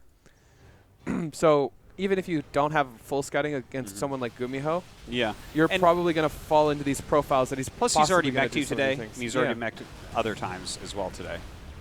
Yeah, for sure. So this was ridiculous, this push. Yeah. It did so much more than I thought it was going to do. Oh, this is great. I think he could even go for the jugular almost here. Like he's got two. He could pick these two Did up. GuMiho just take his third too quick this game? Is that all it comes down to? I think so.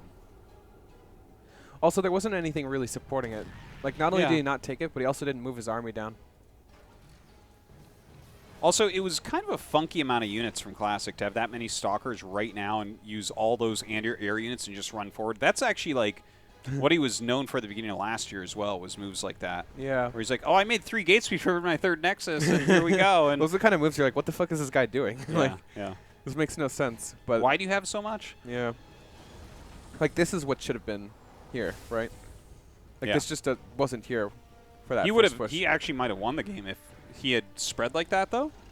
Yeah, or he could have lost too, I guess, if you kill all these tanks. or Yeah. something. Okay. That's what I mean. Is Classic could have won the game. Yeah, I don't think Classic pushes in though. Not as aggressive. Like Yeah. he didn't really do it up here, so why would he do it down here if there's all these tanks here? Yeah. At this point, you can't really push. No, I mean before too though. Like, Oh no, I think he would have then because he had the Phoenixes there. it's possible. Then why didn't he Yeah. just kill him here though? Because it's basically the same units. It's up a hill, and Well, he even picked up one of the tanks though. he did, and then he thought better of it. Yeah. It's like, So I feel like he might running do up the the same. ramp. It's hard to say because we're not Classic. yeah. But the way it felt was he wanted to preserve his units because if he traded out there, which he would have, it would not have been that bad for him. But clearly he wanted to preserve his stalker count. I don't know why. Maybe. Oh, that's a lot of gateways. It is. I do not feel like he needed to preserve it. Almost think trading would have been better with Well, this this- many gateways. Maybe this is part of the point. You know what's sick, by the way, that I wish more Terrans would do, or Protosses would do? Hmm. A stasis ward at the top of the ramp Ah. at the same time as this kind of stuff. Because if you get a stasis ward off on these, they block You are the rest of dirty. the units. You're yeah. a dirty man. And if I mean, I guess you can't use all 3 oracles though at the same time if you do that. Now, GuMiho's actually getting his fusion core pretty quickly here. I'm trying to figure out. It's pretty cute what he does here. And then it all goes wrong. BC's right off the bat. Okay, so BC's in.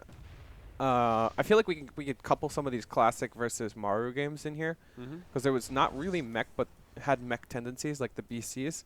BCs feel extremely strong against Protoss. Their tendencies to just kind of walk over our mineral line and just kill everything and then teleport out seems like a really, really strong harass. Yamato and teleport, because Protoss units are so expensive and so big, it feels like Yamato is like designed specifically to kill expensive Protoss units. Like, it's so much worse against Zerg. Imagine you're Yamatoing a Corruptor or a Queen or something. You're like, okay. Imagine Yamatoing carriers, though. Carriers are just so expensive to lose like that, and then you teleport out after her. So, well, they're definitely like a late game unit that you don't need to worry about losing. There's no way to actually kill it as long as you use the jumps correctly. right. I actually don't like the jump mechanic in the game right now. It feels really gimmicky. I think they need to change it. It feels like it would be extremely strong, and if we see it too much, the game's going to become very boring because the jump mechanic just pushes you towards extreme late game, like games where the map mine's out. Also, against Zerg, it's really, really abusive because, like, oh, okay. So, did we talk? Have you talked to Scarlett about her GSL qualifier? No. She played against TY on a map, basically similar to this. Not this one though. SCV blocks this third base. This is a complete tangent, totally separate, by the way, Co. He blocks this base, and then Scarlet has to take this base. No option, right? Yeah. Teleports a BC in and bounces back and forth from these 2 bases. Oh my god. And he has like safety somewhere over here. And then he does this. He kills a bunch of workers. He leaves, and then he teleports 2 BCs in. Yamato's the spore and keeps doing this. My you know, God. like the whole time she's just trying to deal with these two battlecruisers that are back and forth from here and here. You know how hard it is with Zerg? Like, queens are just never going to wrap all the way around. And spore crawlers just get shot down. So it's just crazy how abusive you can be, because he was doing this. This was his goal. Yeah. Block this base. She takes this one. You're dead. Damn. So I funny love thing moves was like that. TY is just like, yeah, they're kind of imba. Like, if you do that. He was the first guy using BCs a lot when Nathanius started using BCs. Yeah. Then suddenly TY was practicing on the ladder. He had like the worst record I've ever seen him have on ladder, but like he was playing the hell out of it. I think he saw the potential, and obviously there's tons of potential for BCs. It was great. We're talking to him. He's like, yeah, they're just imba. We're like, what do you do? And he's like, well, nothing. There's nothing you can really do if you take that base.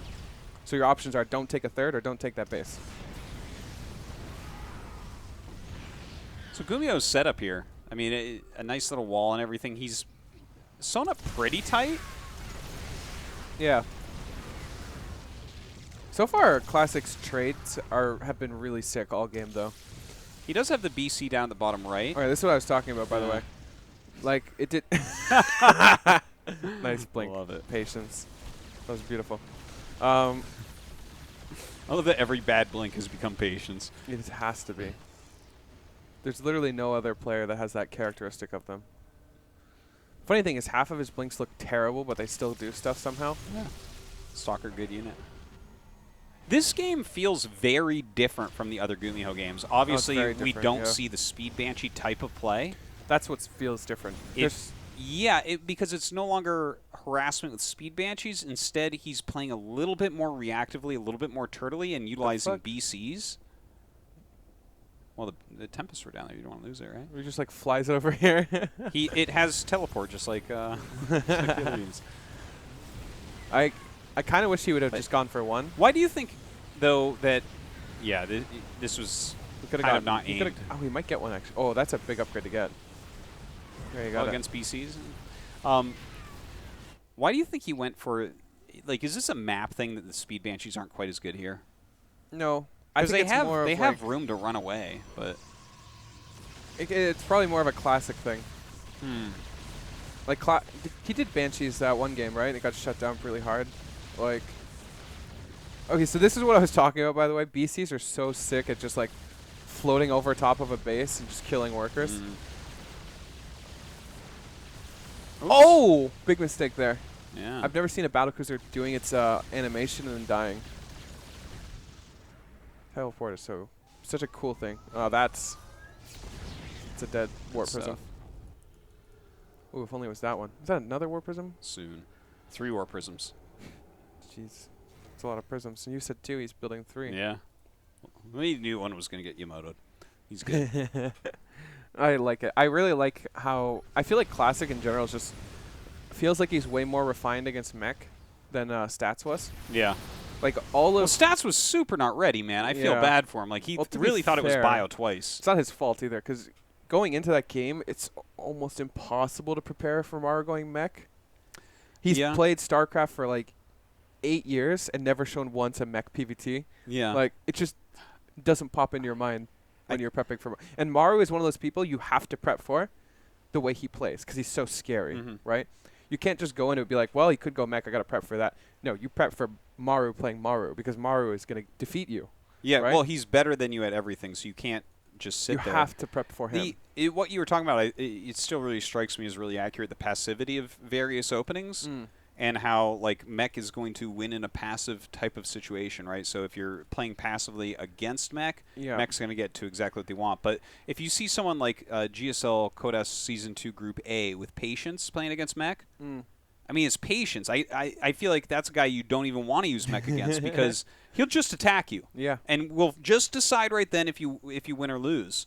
And it seems like Classic is doing a bit better against the Mech than Stats, for instance. Stats wants to play the reactive game. He wants to counter what you're doing and beat you in this way. Right. But Classic is kind of all over the place. He's like, oh, I'm going to attack here, I'm going to attack here, I'm going to attack here. No, yeah, Classic's doing an amazing job of this. Yeah, stylistically, he seems like a very good player against this. If you played Classic versus Maru in those games, Classic slaps Maru down.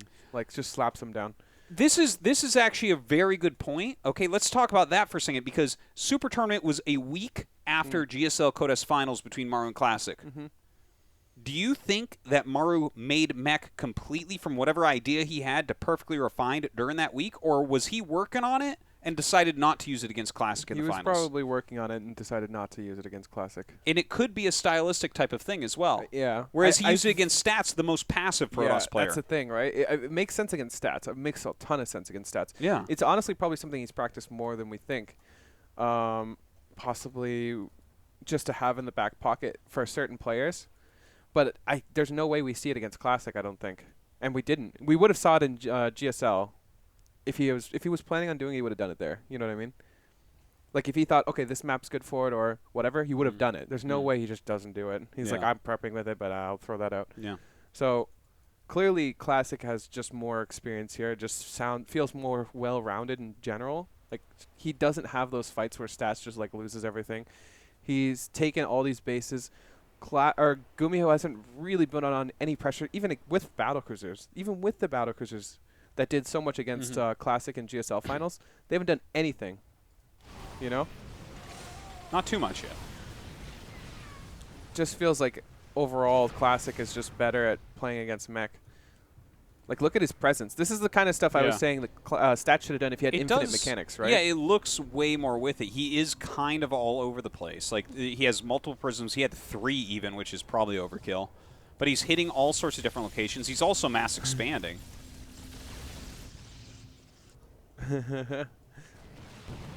Imagine it Yamato's one of these now. That would be hilarious. Oh, look at that. No problem. This is the funny thing is that you said that this would be really sick, and look at this. It's just really sick. You know how annoying this shit Double is to prism deal with, late by the game, way? man, is so good. Like, it just does so much damage so fast that even by the time, you know, we lift off, he's lost all his add-ons already. And look at it, he just DT blink to kill more add-ons. Yeah. He's like, you're only making Hellions. This is incredible. He's doing an incredible amount of damage. Oh! Well, that's one way to clear it, that's for sure. But he actually killed all these bases down here at the same time. That army. But Classic is hitting elsewhere. Look at this. I love Classic. He's so good, right? So he hits the double prism. He's getting counterattacked and losing 2 bases, but like instead of fight that army, he can just go attack as well. And remember that one? And he banked the flying units like we were That's talking what I was about. talking about, right? If Stats was able to bank his flying units, this would have been way better of a move for him as well.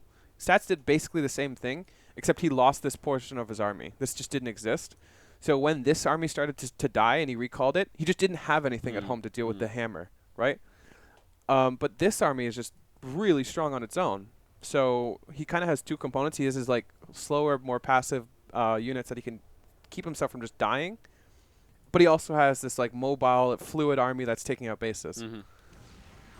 And they're not traveling together, which is great. I really like the fact that they're not just clumped together. Because if you clump your ground army with the air army, it's so much worse because you need to stay at the same pace as the air army.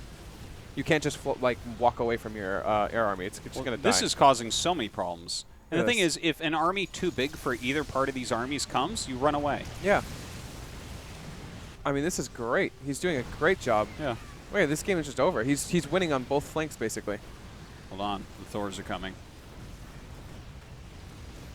Nice Thors, dude. Yeah. And Classic, at the same time, clears this base. And what is he going to do after he clears it? He's going to kill another base and then what? Leave? Like, he's just doing a great job. Yeah, he really incorporated a lot of things we were talking about earlier on that looks so strong. He's just everywhere. And suddenly the Mech almost looks stupid. Look at his control. He's just everywhere. It's like GuMiho maxed out and had BCs and stuff, and he's like, oh, no, watch this. I'm going to hit 3 locations. It's kind of like watching Maru, but with Protoss. Yeah, he really is the best Protoss in the world right now. I love me some Stats, but Classic is ridiculous. Classic is ridiculous. Him and Deer right now. Like, watching Classic and Stats deal with Mech separately is just like night and day. And to be fair, this isn't Maru, and it's different, but it just feels like he's got everything down. What he wants to do is extremely snappy, decisive. Yeah. He has his army composition that he wants, and he trades what he doesn't. He Everything loses his is ground army, but he doesn't lose his air army. He clears bases that he wants to clear. Like, he just gets stuff done. Yeah. Whereas Stats felt like he was just doing everything he could to survive, let alone do anything. The next time we see Stats, he's going to be really good against Mech. I agree. But yeah, like for the order in which that they got to play against Mech and all that as well. And just stylistically speaking, it's such an important thing. Certain people do more poorly against certain things. Yeah, that. High smaller recall. Yeah, that was a bit of a misplay, but he got most of his important units out. Yeah. The big thing is if this stuff wasn't happening, GuMiho would just roll him. You know? Well, it looks like GuMiho's still going to maybe roll I don't him. even remember this game, so it's possible GuMiho wins. But at the same time, Classic is playing a near perfect game by the feels. Like, he's doing everything he can to pull him apart. He's doing everything he can to be on the map at different locations. He clears bases when he can. Even how he tries to fight here is really smart. Lead with the Stalkers, get him to turn, bring in the carriers. Yeah. Get that little bit of extra damage in there. Honestly, this is a great example of the validity of Mech in PvT, right? It took this much damage and it's still doing Still fine. winning. This is a winning game so far, right? Like, he basically had everything go wrong. Like, he lost this base. His DTs killed literally everything in here. There was, you know, a pretty good army trade for Classic here, and yet he still retained enough battlecruisers to be able to deal with this. He built his fleet. Yeah. And unlike these things, they don't run out of interceptors. The one thing I'll give it is the teleport mechanic in late game PvT feels so good. Yeah. Like, it doesn't feel good if you're the Protoss, but it feels so good to watch as a viewer. It's like a very... Well, if you had to run forever, Tempest would just counter these so hard. You know? Yeah, this is great. There's more play with it with this for sure. But, like, now this army is dead. Like, look at this. Watch this air carrier army die. Yeah. So This that's recall that. is too late. Yep. All right. Wow, what a crazy game. Yeah, I want to talk a little bit about the contrasting styles. I got to say, like, Maru is Maru, so he's ridiculously strong, and that's super cool. I feel like GuMiho's style overall, he had the Banshee style, and then he had this one where he didn't go Banshee, but instead went quicker into the BCs and played a more turtled game. I feel like overall I like his styles more, not just stylistically, but they look to me like styles that have a bit more stability to them. I agree. They have a little bit more flexibility even. I feel like they're just more thought out too, you know? Yeah. Like, he goes into it knowing all the possibilities of what the Protoss can do to react to it, whereas Maru is just like, come at me, you know? Like, I don't care what you do. I'm gonna Maru you. And there's a big difference in that preparation that GuMiho is like, okay, it's possible that you react with this. I'm going to do this. It's possible you react with that. I'm going to go that. You know? Like, it feels like he's got all these pathways. It's like a tree of life. It just splits all down, and that's how he plays his mech, whereas Maru just has one giant log. Yeah. Where he's just like, I don't care. I'm doing this. Yeah. And that just comes from, you know, GuMiho refining it more. Yeah, and I think that's something that's normal with Battle Mech too, because if you look at, like, for instance, when Fantasy busted out the ridiculous new Battle Mech against Zerg, like against Leenock and stuff, he beat a bunch of people with it. Yeah. No, right? It was really strong. But I look at that and I'm like, oh, that can't last forever. That can't just be the thing that you do, is that you just run back and forth with Hellion Cyclone and lock on and things. That's strong right now. Right. In apparently a couple matchups, but it doesn't seem like something that is a forever build. Right. No, it's true. All right. Oh. Well, that's all the Mech games that we have. Obviously, the Season 2 games, if Mech is still very interesting, we can go over those later on in the year. Yeah. Definitely not right now. We want to... It would be kind of nice to revisit some of the classic Maru games that were kind of mechy, but not really. Like, when we transitioned to battlecruisers with a bio game, it's totally different. But at the same time, it feels very mechy. You know, like, if we just chopped the bottom half of that game off, I'd be like, "No, that's a mech game." You know? it felt like it.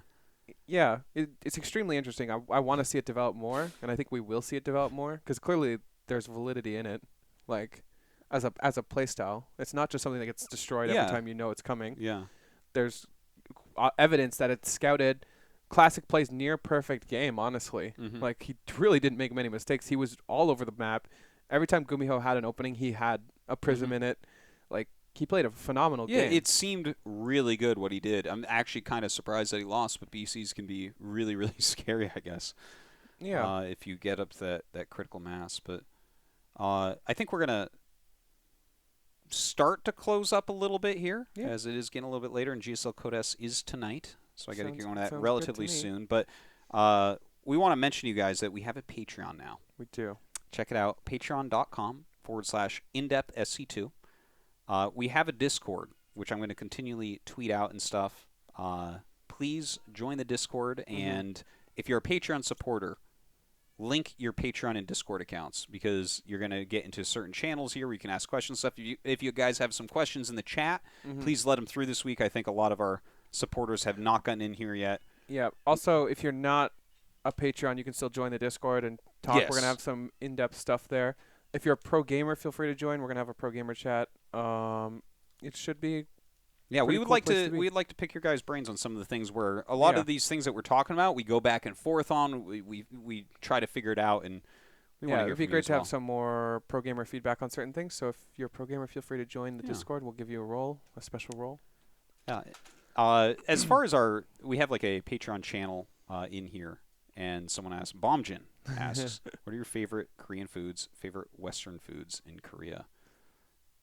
For Western food, there's a lot of actually really well done Western food, which is kind of Korean at the same time. They put cheese on literally everything that's good with cheese. I've said this before. Yeah, you like a lot of bring that up. Western foods are just way better here, I find. But my favorite Korean food is by far dakgalbi, which is like chicken stir fry and some cheese and that stuff. I also love when they add ramen to literally all that kind of stuff. Like ramen tastes so great with it. As far as Western foods here, I don't know. I guess maybe pizza. I don't know. Pizza is really interesting here. They have some very weird pizzas. But it's also they have some really good ones too. I like doenjang jjigae. It's spicy bean soup. It's very good. It's very good. What about your Western foods?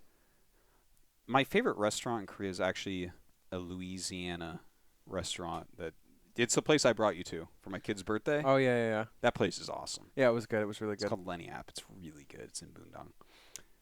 But let's see if the chat here has any. Yeah, guys, you feel free to ask questions. Try to, if you can, be more strategical.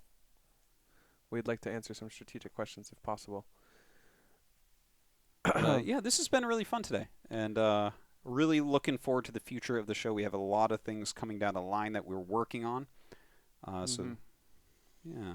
Yeah, I mean, it. there's a lot of future in the show and where we're going with this. So, thank you all for supporting it, being here, watching, tweeting, Patreoning, YouTubing, whatever you do. All right, here's a question. Okay. Do you think Mech versus Protoss can or will become standard, or is it stuck in a niche? That's a very interesting question, and I think it can become less of a niche, but I think the problem is that a lot of players, Terran players specifically, aren't necessarily going to make it standard. You know what I mean?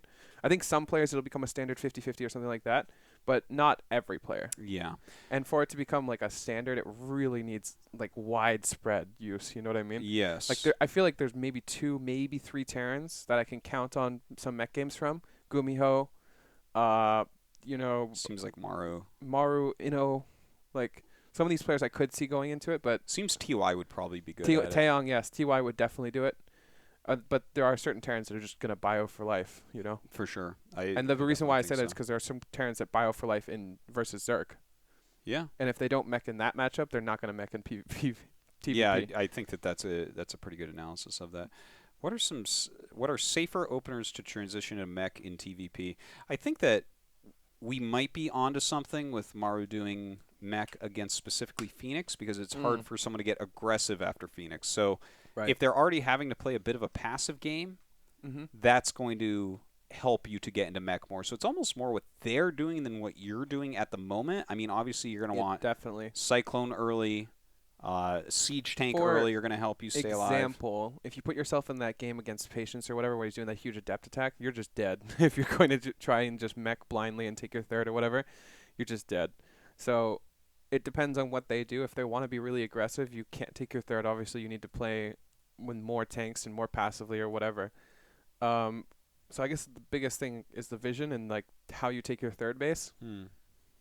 But yeah, I think that Phoenix is almost a guarantee that you can almost always probably be safe.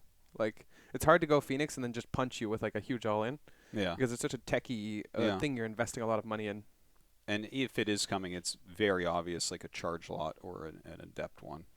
Someone asks, how do you mech if you are Zerg? There's a skin for that. Does APM matter? Yes, you need to be fast to be very good.